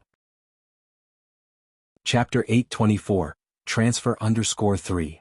Dream on. The family was already living like this, yet Wu Jinshu stubbornly refused to marry off his daughter. He didn't even consider his own abilities. Fortunately, she was still clear-headed and able to make decisions for the household. Otherwise, Wu Jinshu and Yen Erju would have dragged the whole family down. Upon hearing this, Yen Erju's expression darkened. Then she said, "Mom, are you hungry? I'll go cook some dinner. Tonight we'll have aromatic white rice." In later generations, rice was a common food, but in this era, struggling families could hardly afford a meal of white rice. Yen Erju's family normally only ate coarse rice. Coarse rice, meant for feeding chickens and ducks, was hard and astringent, choking the throat and causing pain. And even this coarse rice wasn't enough to go around. Grandmother Wu glanced at Yen Erju. Where did the money come from to buy white rice? Yen Erju explained the situation to Grandmother Wu. Grandmother Wu said, "Just 100 yuan makes you this happy?"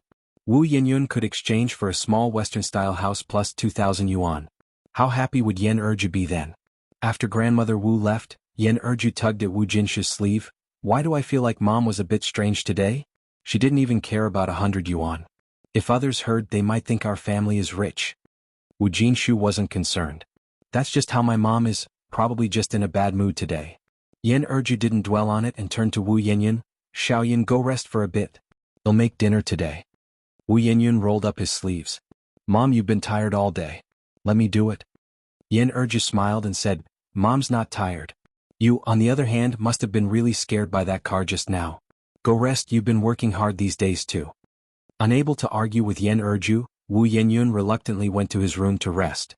That evening, Yen Erju steamed a large pot of rice, and also fried a plate of sesame oil vegetables and cooked a big bowl of sesame oil egg soup. The children ate very happily. Wu Yinyun also unusually had a full meal that shocked him, especially since Grandmother Wu didn't give him any looks during the meal. He felt surprised and somewhat pleased. After all, he was still a teenager. He wanted to eat his fill too. Who would want to experience the pangs of hunger? The next morning Wu Jinshu and Yen Erju went to work together. Grandmother Wu approached Wu Yinyun. Yinyun, let Dalong and Erlong keep an eye on Xiaolong. You come with me. Wu Yinyun nodded. Grandma, where are we going? You don't need to worry about that, Grandmother Wu continued. We'll leave when your aunt comes. Oh. Wu Yinyun didn't ask further. Soon Wu Jinjin arrived. Wu Jinjin was always neatly dressed regardless of the occasion. Especially today, she had even brought out clothes preserved for special occasions and wore a pair of silver earrings she donned only during the new year. Yinyun, I brought a dress for you. Try it quickly to see if it fits. If it does, put it on and well go. Wu Jinjin handed a water-red dress to Wu Yinyun. Wu Yinyun was stunned. Aunt, is this for me? Wu Jinjin was a very dutiful and filial daughter, but not a good aunt. She didn't like Wu Jinshu's children at all, whether it was Wu Dalong, Wu Xiaolong, or Wu Yinyun. She never cared for any of them. From their childhood, she never once bought them candy. Whenever she brought something over, it was always secretly given to Grandmother Wu.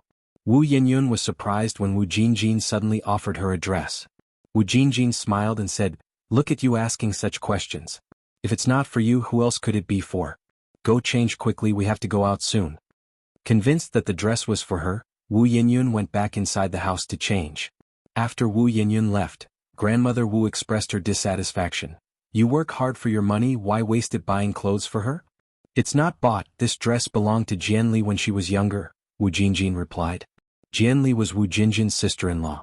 Upon hearing the dress was an old one that didn't cost money, Grandmother Wu finally relaxed. After a moment, Wu Yinyun came out dressed. Wu Yinyun was unlike the rest of the Wu family. She was tall, and even though she was only 17, she had already reached a height of 165 centimeters, surpassing Wu Jinjin by more than a head. Chapter 825, Transfer_4. Although the water-red color had faded to nearly white, it surprisingly looked good on Yinyun. Jinjin said, It really is true, clothes make the man and saddles make the horse. Our Yinyun is a grown lady now. Such a beautiful maiden. Wu Lan had no reason to look down on her. It looked like her bicycle and sewing machine might just be within reach after all, Jinjin thought, her smile growing brighter. Yinyun tugged at her skirt uneasily. Auntie, perhaps I should change out of this. It's not convenient for working. There's no need, just wear that. Jinjin grabbed Yanyun's wrist. Today you don't have to do any chores. Let's go then, it's almost time, Grandma added. Dalong Erlong, take good care of your brother at home. We'll be back soon. Grandma, I want to go too. Dalong followed Grandma's steps. Grandma said kindly, Dalong, stay home. Grandma will bring back some sweets for you. Hearing there would be sweets, Dalong was overjoyed. All right, then you should hurry, Grandma. Walking along the road, Yinyun felt something odd and asked, Grandma, Auntie, where are we going? Jinjin, smiling, linked arms with Yinyun. Just out for some fun, you'll see soon enough. Soon they reached Wu Lan's house. Yinyun asked, Isn't this Auntie Wu Lan's place? Grandma, what are we doing here? Grandma replied sternly, Children should not ask too many questions. Just sit quietly and listen when we talk later. Grandma wouldn't reveal the truth to Yinyun until everything was settled. This girl was clever, what if she disagreed? As they entered the yard, Wu Lan came out from the house warmly. Auntie, come in, please sit. There were quite a few people in the living room. Among them were Wu Lan's husband and her brother, Wu Chang, remembering Wu Lan's mother. Wu Lan introduced, Mom Changzi, this is Yanyun's grandma, this is Yanyun's auntie, and this here is Yanyun. Jinjin was especially good at handling situations, and she immediately started greeting everyone. Feeling several pairs of eyes scrutinizing her intensively, Yanyun became noticeably nervous, her hands tightly wrung together. Actually, Wu Chang had been rather reluctant to come today. Because Wu Lan had said the girl was just a countryside lass, he thought, how pretty can a village girl be? But he hadn't expected Yanyun to be so attractive. Wu Chang immediately stood up. So this is Yanyun? You must be tired from the long walk, please have a seat. Wu Chang, at 35, didn't need to work because his family owned over 30 properties. His days were spent playing card games and collecting rent, living a practically idyllic life. This led to a drastic alteration in his appearance. He had a beer belly, a bald head, and a greasy face, looking much older than his actual age. Wu Lan and their mother felt reassured seeing Wu Chang act like this. He must be interested. Otherwise, why would Wu Chang be so enthusiastic? Though Wu Chang wasn't much to look at, his financial situation was solid. Despite having met numerous girls, none had interested him.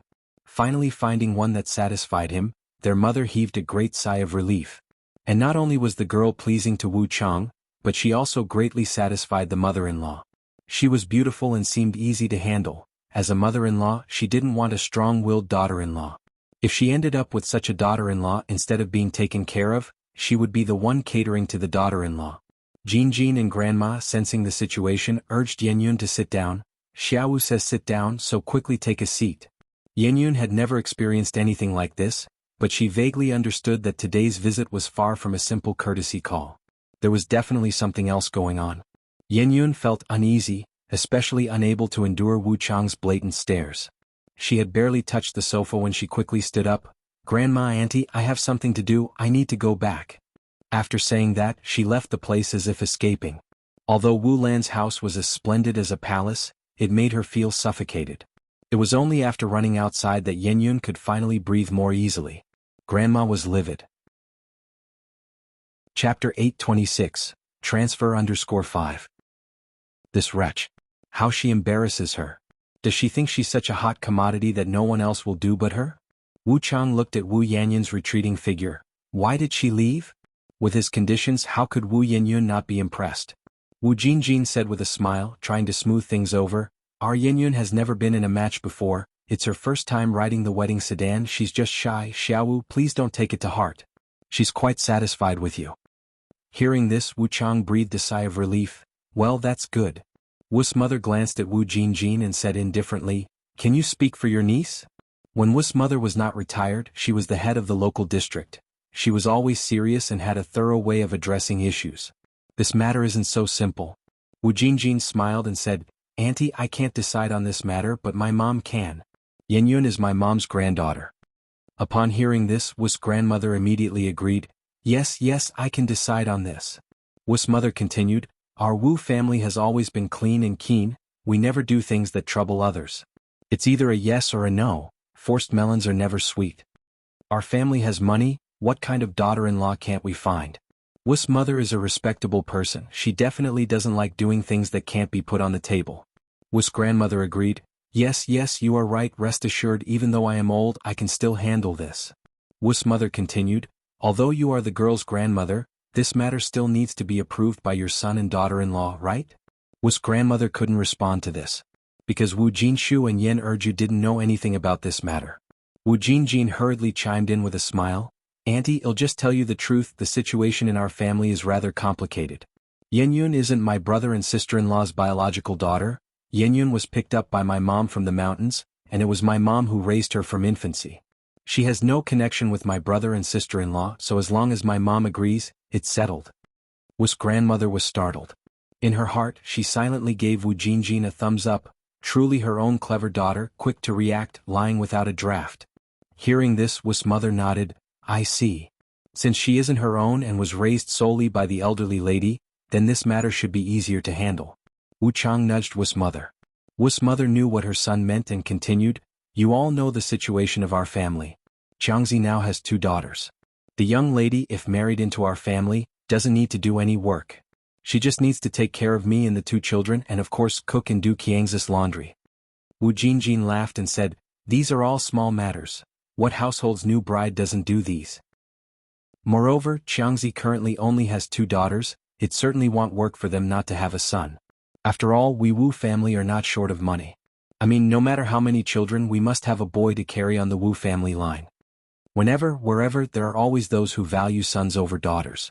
Daughters take their husband's name when they marry, sons bring in wives who take their name, continuing the lineage. Exactly, Wu Jinjin laughed. Aren't we women born to bear sons and raise children for our husband's family? What's wrong with having a few more children? Wu's mother nodded and continued, Moreover, Qiangzi's age is also a factor here. The sooner it's done, the better, as long as the 2 young people are willing. The longer the delay, the more dreams in the night, it's not easy to find the right person. Wu Jinjin said, Auntie, fundamentally there are no problems with what you've said. However, since you've spoken to this point, let's be frank. I'll also speak on behalf of my mom and state our family's conditions. Go ahead. Wu's mother took a sip of tea. Wu's grandmother watched Wu Jinjin, who was articulate and clever, feeling a deep sense of pride. Luckily she had such an excellent daughter to stand up for her.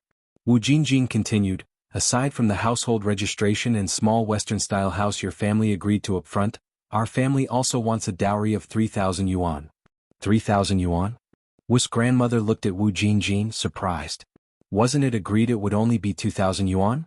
How did it suddenly become 3,000?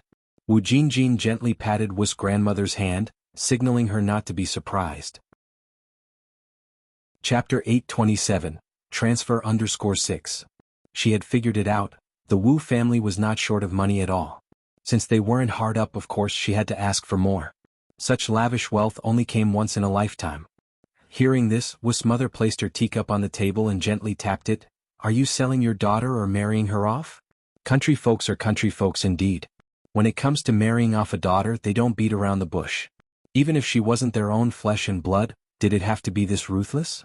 At this time in Beijing, when an ordinary family took a bride, the most they'd offer was 500 yuan as a dowry. But their demands were different. Wanting both a house and money as soon as they opened their mouths, it was 3,000. Wu Jingjing said with a smile, Auntie, what you said is a bit harsh. As the saying goes, a match made in heaven is tied with a thread. If our Yenyun and Xiaowu truly have no fate, then there is nothing we can do as family members. She meant they were ready to call the whole thing off.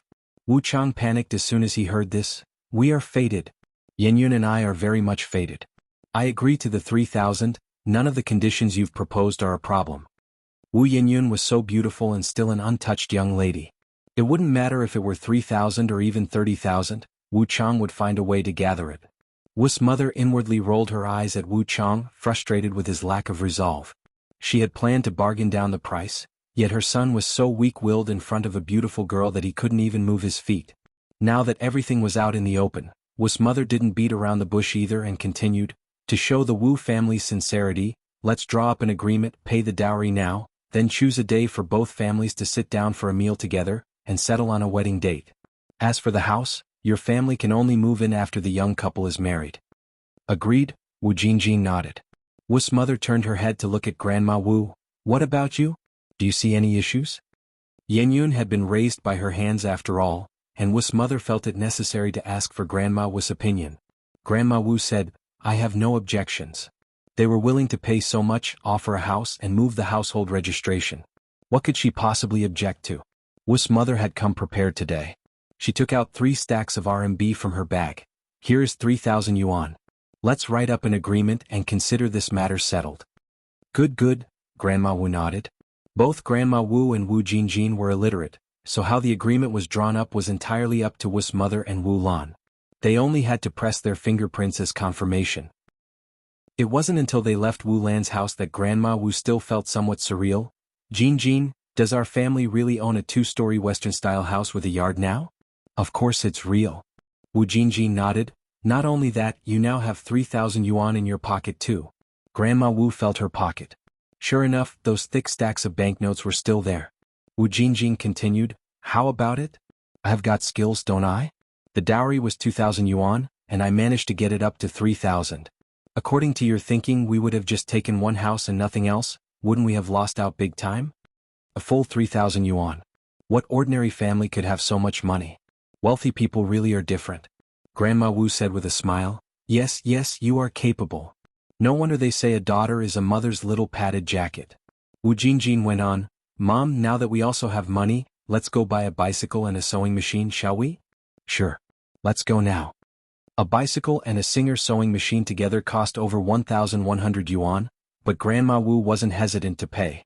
After Wu Yenyun got home, she changed out of her long dress and into her usual clothes with patches. It wasn't until the afternoon that Grandma Wu returned with a smiling face, holding 2 roast chickens in her hands. Dalong Erlong, come and have some roast chicken. Grandma Wu called Wu Dalong and Wu Erlong over to eat the roast chicken. As soon as they heard there was roast chicken, the 2 little ones were over the moon and immediately ran over like crazy.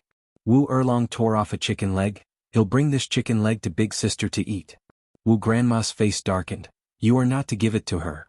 Just now Wu Yenyun had made the Wu family lose face, and Grandma Wu hadn't calmed down yet. At that moment Wu Yenyun came over holding a dress. Grandma Wu quickly hid the roast chicken. What are you doing here? Wu Yenyun placed the dress aside. Grandma, I can't accept this dress, please return it to Auntie. Wearing that dress never sat right with her. You were given it, you wear it, Granny Wu said. No need, just return it to Auntie. After saying that, Wu Yinyun turned and walked away. Granny Wu herself had a strong opinion of Wu Yinyun and now felt even more that Wu Yinyun was not presentable. All this fuss over a dress? In the afternoon, Wu Yinyun arrived at the noodle restaurant as agreed. 2 o'clock was precisely the restaurant's resting time. Seeing Wu Yinyun, Zhou Qingshang greeted her warmly. Young lady, you've arrived. Auntie. Zhou Qingshang continued, come in quick, our boss is inside. Wu Yinyun followed Zhou Qingshang inside. Just as she walked in, Wu Yinyun saw a familiar figure, Yang Yang.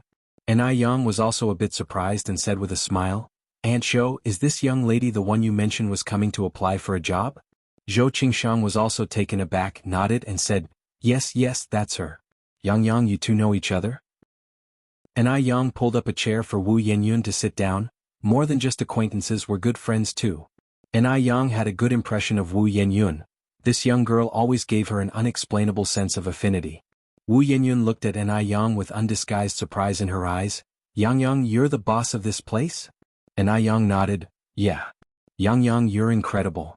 Someone like Yang would surely come from a good background, not like her who had nothing, coming from a poor background and couldn't even keep her stomach full. To say she wasn't envious would be a lie. Every girl dreams of being a princess. Wu Yinyun was no exception. And Yang then said, Yinyun, are you looking for work? Yes. Wu Yinyun nodded. Yang, can you give me a job? And Yang hesitated for a moment. Yinyun, you're only 17 this year and according to the rules our shop can't hire minors. But my other shop is short of long-term staff. The monthly salary is 40 yuan. Would your parents be willing to come? After all, Yang was in business, and her competitors were watching her like a hawk. If she really hired a child laborer, it would be just asking for trouble.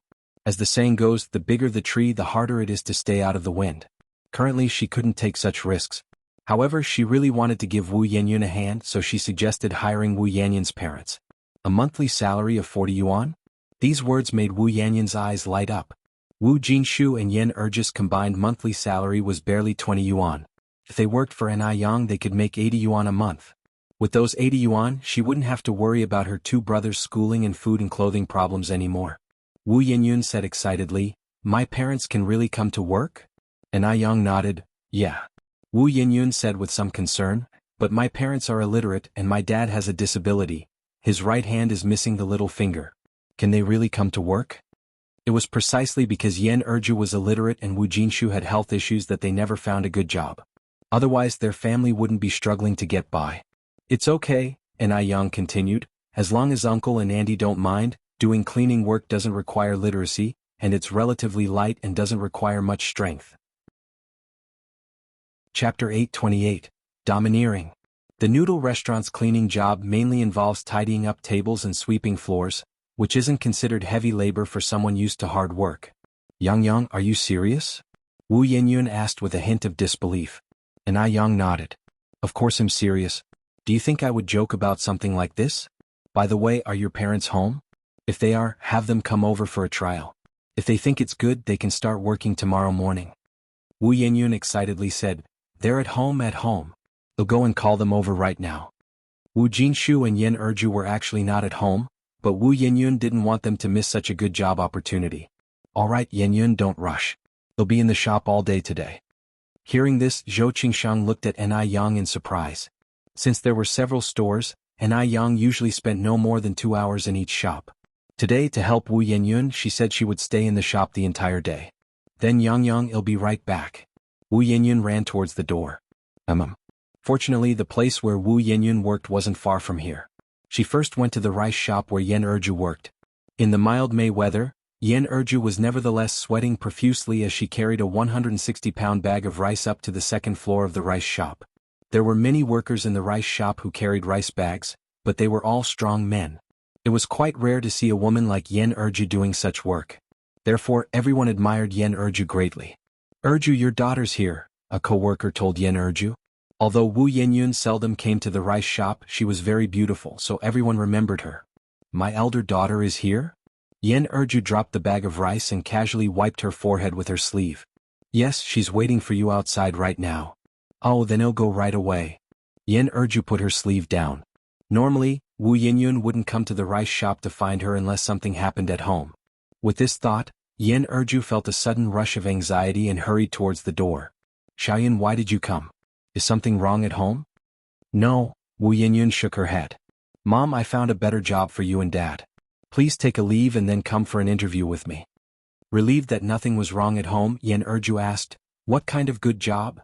Wu Yinyun explained the situation. Upon hearing this, Yen Erju said in surprise, really, 40 yuan a month? Working in the rice shop, struggling day in and day out, she barely earned a bit more than 10 yuan a month. And now, simply cleaning could earn her 40 yuan a month? At that time, even educated people working in factories were only earning 30 yuan a month. Could she, who couldn't recognize a single written character, really earn a monthly salary of 40 yuan? Really? Wu Yinyun nodded confidently. Mom, let's hurry and go find Dad. Yen Erju hesitated, still somewhat incredulous.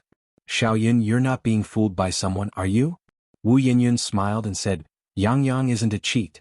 She's the one who invited us to eat dumpling soup last time and gave me 13 yuan. Upon hearing this, Yen Erju believed her by 70 to 80% and took off her work apron. Then I'll ask our boss for leave right now. Yen Erju successfully took her leave. Let's go quickly. Mother and daughter arrived at the construction site where Wu Jinshu worked. Wu Jinshu, upon hearing about the job, was also somewhat incredulous. He only earned a few cents for a whole day's work at the construction site. A monthly salary of 40 yuan was undoubtedly great news. The three of them hurried to Ni Yang's noodle restaurant, all in less than an hour. Yin, here you are. These must be your uncle and aunt? Ni Yang stood up politely. Wu Yinyun nodded. Yang, this is my dad and this is my mom. Mom and Dad, this is Yang and she owns this noodle restaurant. Hello, young comrade, I am Xiaoyan's mother. I am Yanyan's father. Although Ni Yang was young, she was beautiful, well-dressed, and exuded an air of elegance, not seeming like an average person. Standing in front of such a distinguished person, Wu Jinshu and his wife felt quite awkward, unsure of where to put their hands. This couple looked very simple and honest. Ni Yang smiled and said, Uncle and Auntie, please sit down. Don't be nervous. As she spoke, Ni Yang poured a cup of tea for the couple. Uncle, Auntie, please have some tea. Chapter 829. Domineering. _2.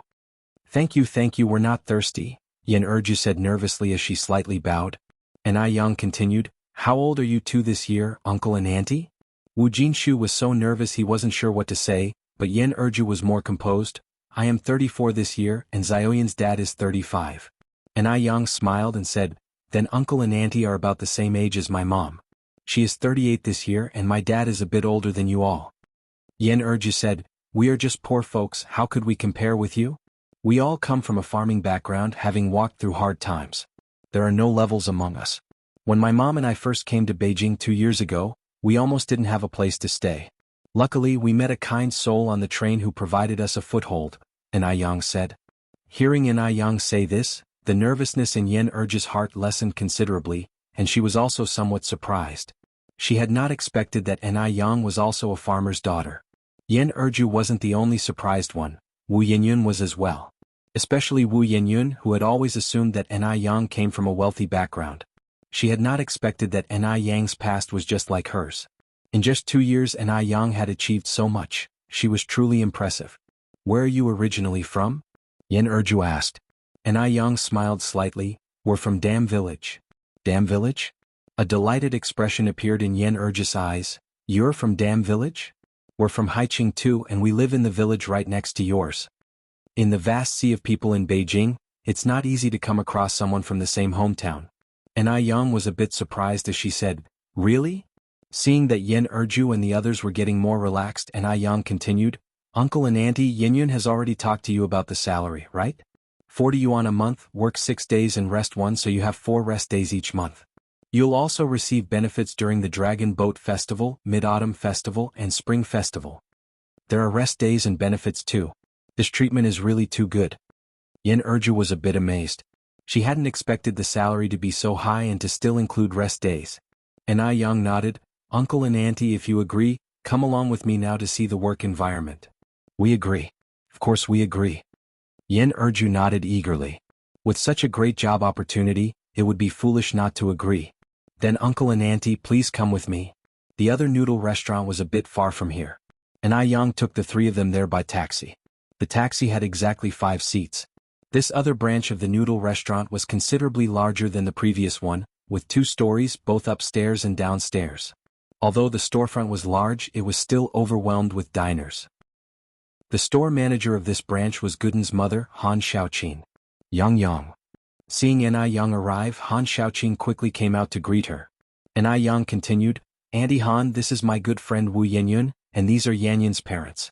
Our store just happens to be in need of 2 cleaning staff, and I have already discussed this with Uncle Wu and Auntie Wu, and they will start working tomorrow. Uncle Wu, Auntie Wu, this is the store manager here, Han Xiaoqin. Hello, Manager Han. Han Xiaoqin was also a very warm person, smiling. Don't be so formal, there's no need for such rules here, just call me Xiao Han. Come in and get acquainted with the work environment. Actually, the job of cleaning is very easy, just wiping the tables and sweeping the floors. Everyone followed her in. The store already had 1 cleaning lady.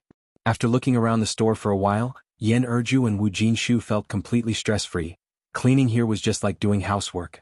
Being farmers themselves, this kind of work was nothing to them, especially since the salary at the store was so high. After confirming there were no issues with the job, the couple signed their contracts with Han Xiaoqin. Even when they got home in the evening, Yan Erju and Wu Jinshu were still a bit dazed. Jinshu, did we really find a job that pays 40 yuan a month? Really? Wu Jinshu nodded, pulling out the contract from the bag. Look, we've even signed the contract.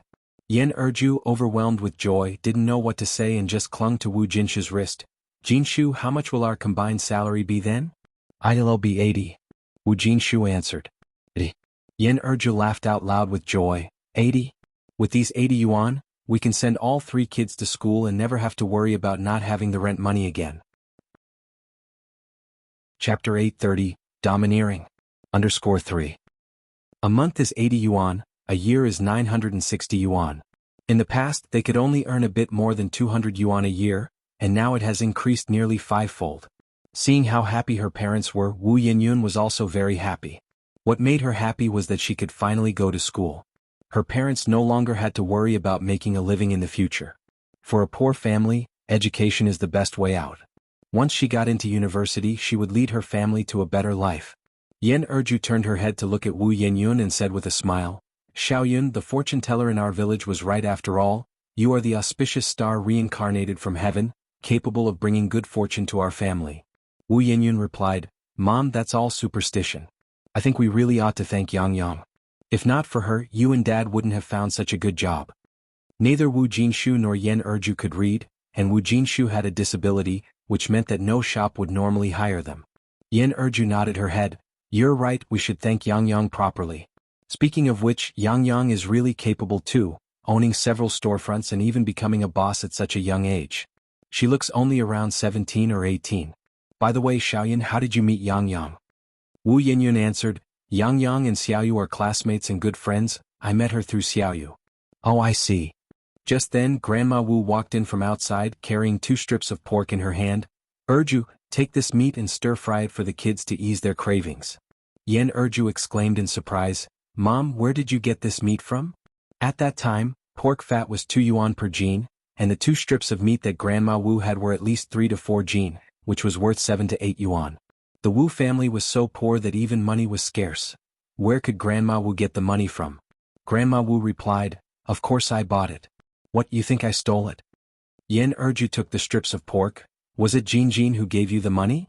Wu Jin, though her family situation was not bad, was definitely not that generous.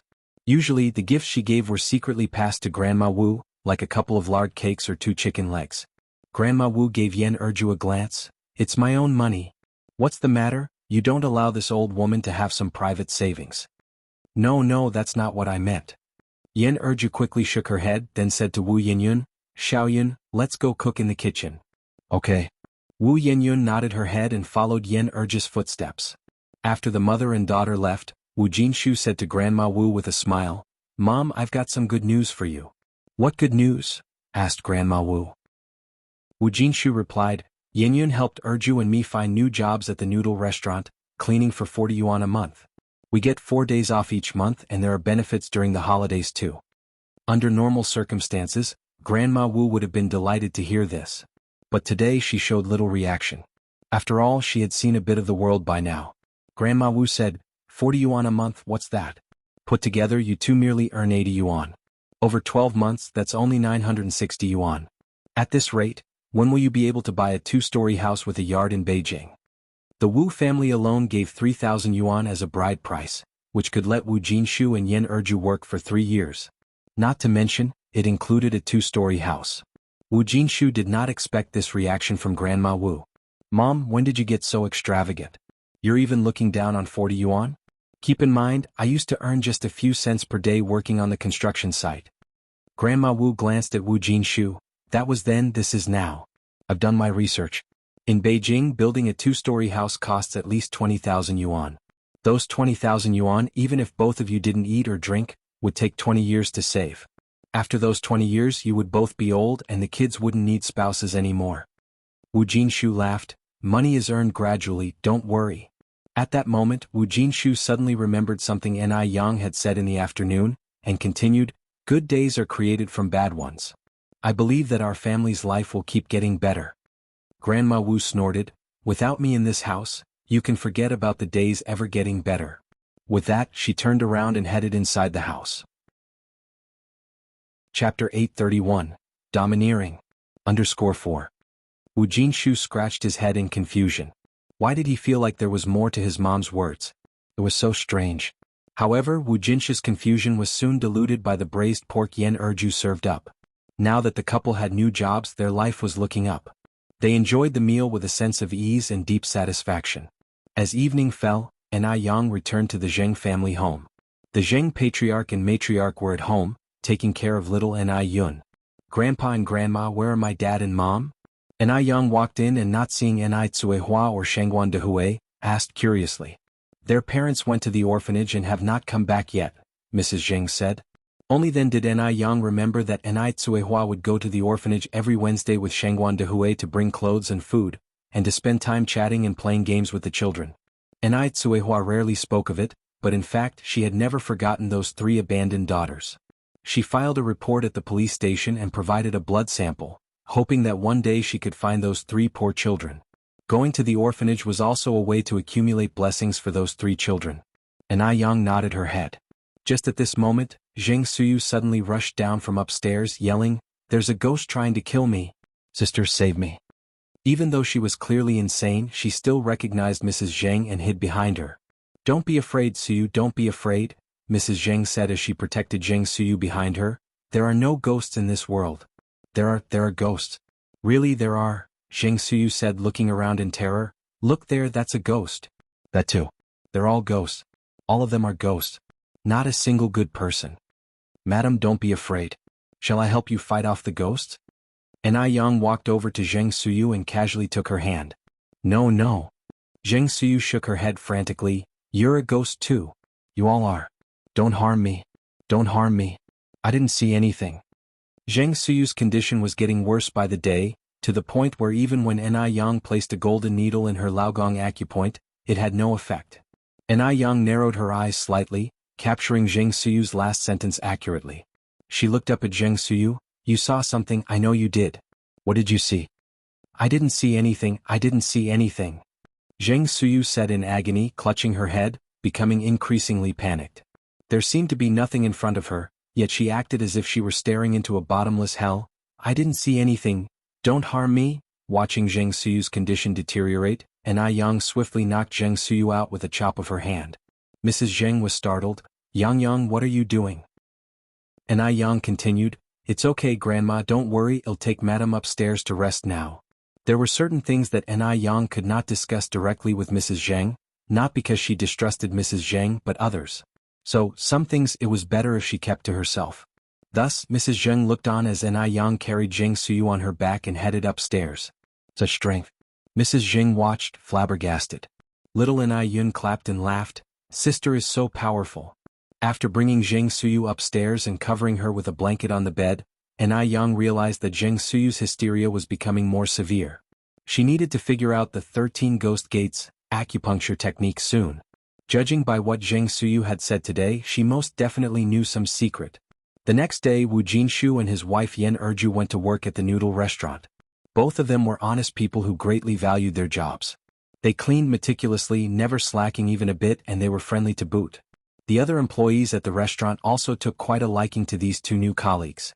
Wu Jinshu and Yen Erju used to settle for hard steamed buns they brought with them for lunch when they worked before, but now the restaurant not only provided free lunch but also a very generous one at that. There was a lunch menu posted in the restaurant. Although the couple couldn't read, other employees told them that Mondays and Thursdays were rice with 5 dishes plus soup, a balance of meats and vegetables. On Fridays and Saturdays there were beef and mutton stewed noodles, and on Sundays dumpling soup. Today being Thursday, there was an abundant spread of 5 dishes plus soup, including braised pork and seaweed egg soup, and there was plenty to go around, making sure everyone was well fed. After lunch each person could even take an apple.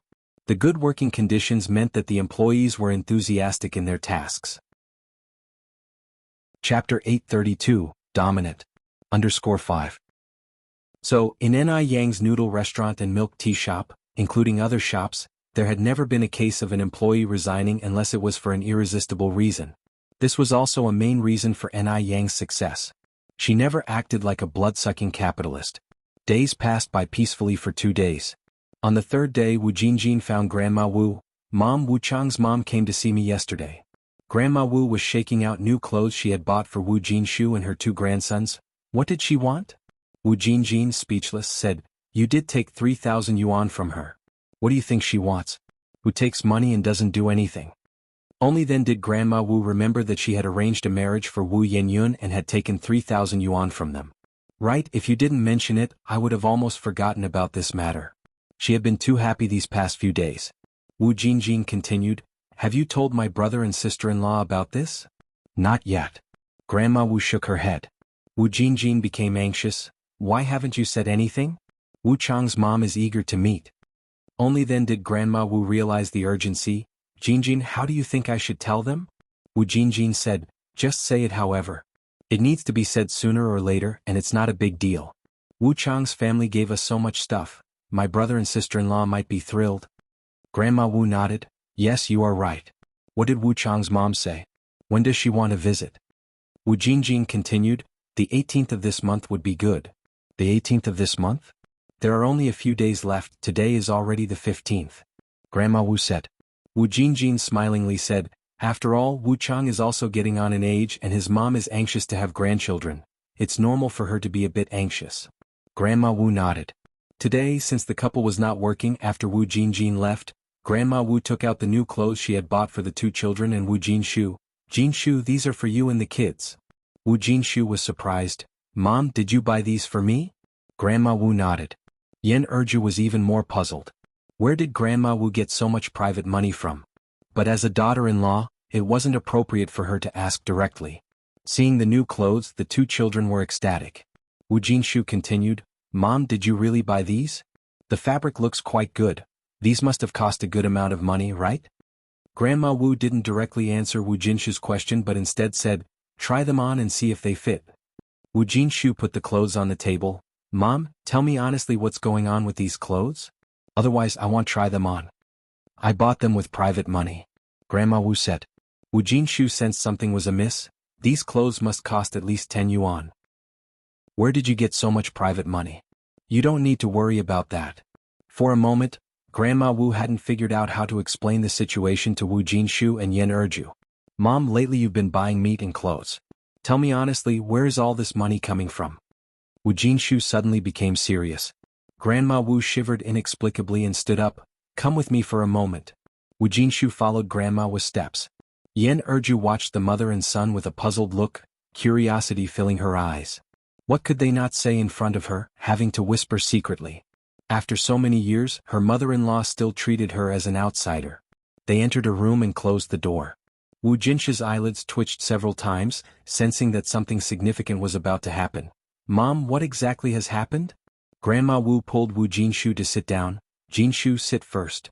Wu Jinshu sat down somewhat nervously. Grandma Wu didn't immediately discuss the matter but began to wipe away tears. "Jinshu, life hasn't been easy for Mom. The year I turned 28, your dad passed away and I've been a widow ever since. During the Great Famine, I ate tree bark and clay, barely managing to raise you and your sister." Wu Jinshu sighed. "Mom, I know it hasn't been easy for you. Just tell me directly what has happened." As long as it's not about committing murder or arson, your son can handle it. Grandma Wu looked at Wu Jinshu. Actually, this matter is a joyous occasion for our family. What joyous occasion? Wu Jinshu asked. Grandma Wu wiped her tears. I should be happy to tell this. I shouldn't be crying, but I just can't control it. Our family has finally started living well. You must cherish it. Chapter 833, Domineering. _6. Grandma Wu was a very astute old lady. She knew Wu Jinshu might not accept the abrupt news, so she needed to lay some groundwork first. Wu Jinshu's patience was nearly worn out by Grandma Wu. What exactly is the happy occasion? Just say it. Grandma Wu suddenly stopped her weeping. I found a match for Yenyun. Wu Jinshu was shocked, his face turned pale and he stood up from the table. What? Jinshu, don't worry. Although I'm not Yenyun's biological grandmother, I am no different from one. The family I found for Yenyun has very good conditions, and they even promised to give us a small Western-style house. Wu Jinshu seemed to suddenly realize something. So, these things you've bought in recent days, they weren't with your own money? Grandma Wu didn't speak, which was as good as an admission. Wu Jinshu's voice grew loud with anger. So the fine cuts of meat I've been eating these days were bought with the money from selling off my daughter. Grandma Wu corrected him. It's the betrothal gift, not money from selling off a daughter. You're making it sound too ugly. No way. I don't agree with this. Go and return the money to them immediately. It can't be returned now. At this point, Grandma Wu became calm and composed. Why not? Wu Jinshu asked. It just can't be returned. Grandma Wu was very firm in her attitude. I just can't understand why you care so much about a girl who was picked up from the streets. Is she more important than your own son? Outside the door, when Yen Erju heard these words, she turned pale. She walked to the front room, trying to act as though nothing had happened, and said to Wu Yinyun, Xiaoyun, take Dalong and Erlong out to play on the street, and by the way, buy 3 pounds of salt and some soy sauce. Okay, sure. Wu Yinyun nodded. Yen Erju handed Wu Yinyun 2 yuan, split the remaining money among the 3 of you and buy some candy. Wu Dalong was overjoyed to hear they could buy candy. Seeing Wu Yinyun leaving the house with the 2 kids, Yen Erju's expression instantly turned cold. She rushed to the kitchen, grabbed a kitchen knife and headed to Grandma Wu's room. Bang! Yen Erju, accustomed to physical labor, kicked open the rickety door with 1 foot. Both Grandma Wu and Wu Jinshu inside were startled. Yen Erju slammed the kitchen knife onto the table. If anyone dares sell my daughter today, I will fight them to the end. Yen Erju was a straightforward person, a respectful daughter-in-law. Throughout her years of marriage to Wu Jinshu, she had never argued with Grandma Wu. Today was a first. Grandma Wu was initially stunned, then sat down on the ground, starting to throw a tantrum, weeping, Oh my God! What sins have I committed? Now my own daughter-in-law is wielding a knife to kill me. When I was young, I lost my husband, and now even my daughter-in-law is turning against me, threatening to kill me. I struggled so hard to raise 2 children, what for? Had I known this, I wouldn't have bothered raising them. Oh God! Why is my life so miserable? Why don't I just die? Lord, so many people are dying outside, why don't you take me too? You're leaving me here to suffer, In terms of being unreasonable and shameless, how could Yen Erju outdo Grandma Wu? The fact that Grandma Wu had managed to bring up 2 children alone during the Great Famine indicated she was no ordinary person. Yen Erju also sat down on the ground and began to cry loudly, No one can sell my daughter. Grandma Wu cried even louder, How pitiful, I'm so pitiful. When I was young, I lost my husband, the son I raised is useless, and now the unfilial daughter-in-law has joined forces to bully me, a lonely old widow. Go ahead and kill. Go ahead and kill. If you don't kill me today, you're not Yen Erju. As she spoke, Grandma Wu picked up the kitchen knife from the table and moved toward Yen Erju. Caught between his mother and his wife, Wu Jinshu was distraught to tears, fearing an actual loss of life. How would he resolve this? Mom, please don't do this. Erju doesn't mean that. Get out of my way. You're worthless. I'm not your mother. I don't have a spineless waste of a son like you. Grandma Wu kicked Wu Jinshu away. I tell you today it's either her or me. She thinks she's tough? She wants to kill? Let her do it. Chapter 834, Domineering. _7 She Yen Erju was fearsome indeed. She even dared to threaten her with a knife. If she did not teach her a lesson today, she would think she could be easily bullied. This time, Wu Jinshu did not hold back, wresting the kitchen knife from Grandma Wu's hand. He harshly said, Mom, you were wrong in this matter. Erju is not to blame. Grandma Wu and Yen Erju were both stunned. Calm and steady Wu Jinshu had never lost his temper like this before. Wu Jinshu threw the kitchen knife into the yard. Mom, it's not just Erju who disagrees, I disagree too. Go and break off this engagement right now. Seeing Wu Jinshu supporting her, Yen Erju breathed a sigh of relief. Grandma Wu burst into tears again. I can't live like this, I can't live anymore, you are all forcing me to die. Mom, I'm not joking with you. Yen Yun is still young, she needs to study. She can't get married this early. Grandma Wu wiped away her tears. This matter cannot be called off now. It has to be called off regardless. Wu Jinshu's stance was very firm. Otherwise, don't blame me for not recognizing you as my mother. On hearing this, Grandma Wu looked at Wu Jinshu in shock. For that foundling girl, you would disown me, your own mother? Was she really less important than a foundling? Yen Erju suddenly spoke up. Xiaoyun is not a foundling. She is my own biological daughter. You never cared for her even for a day, what right do you have to sell her off? What right? In Yen Erju's heart, Wu Yenyun was her own daughter. Grandma Wu glared at Yen Erju. Not a foundling? If not a foundling, then did you have her with some unknown man outside? Oh, now I get it. That explains why you always protect that wild girl, you had an affair, dishonoring yourself. You shameless woman. How could our esteemed Wu family have someone like you, bringing us disgrace? What are you babbling about?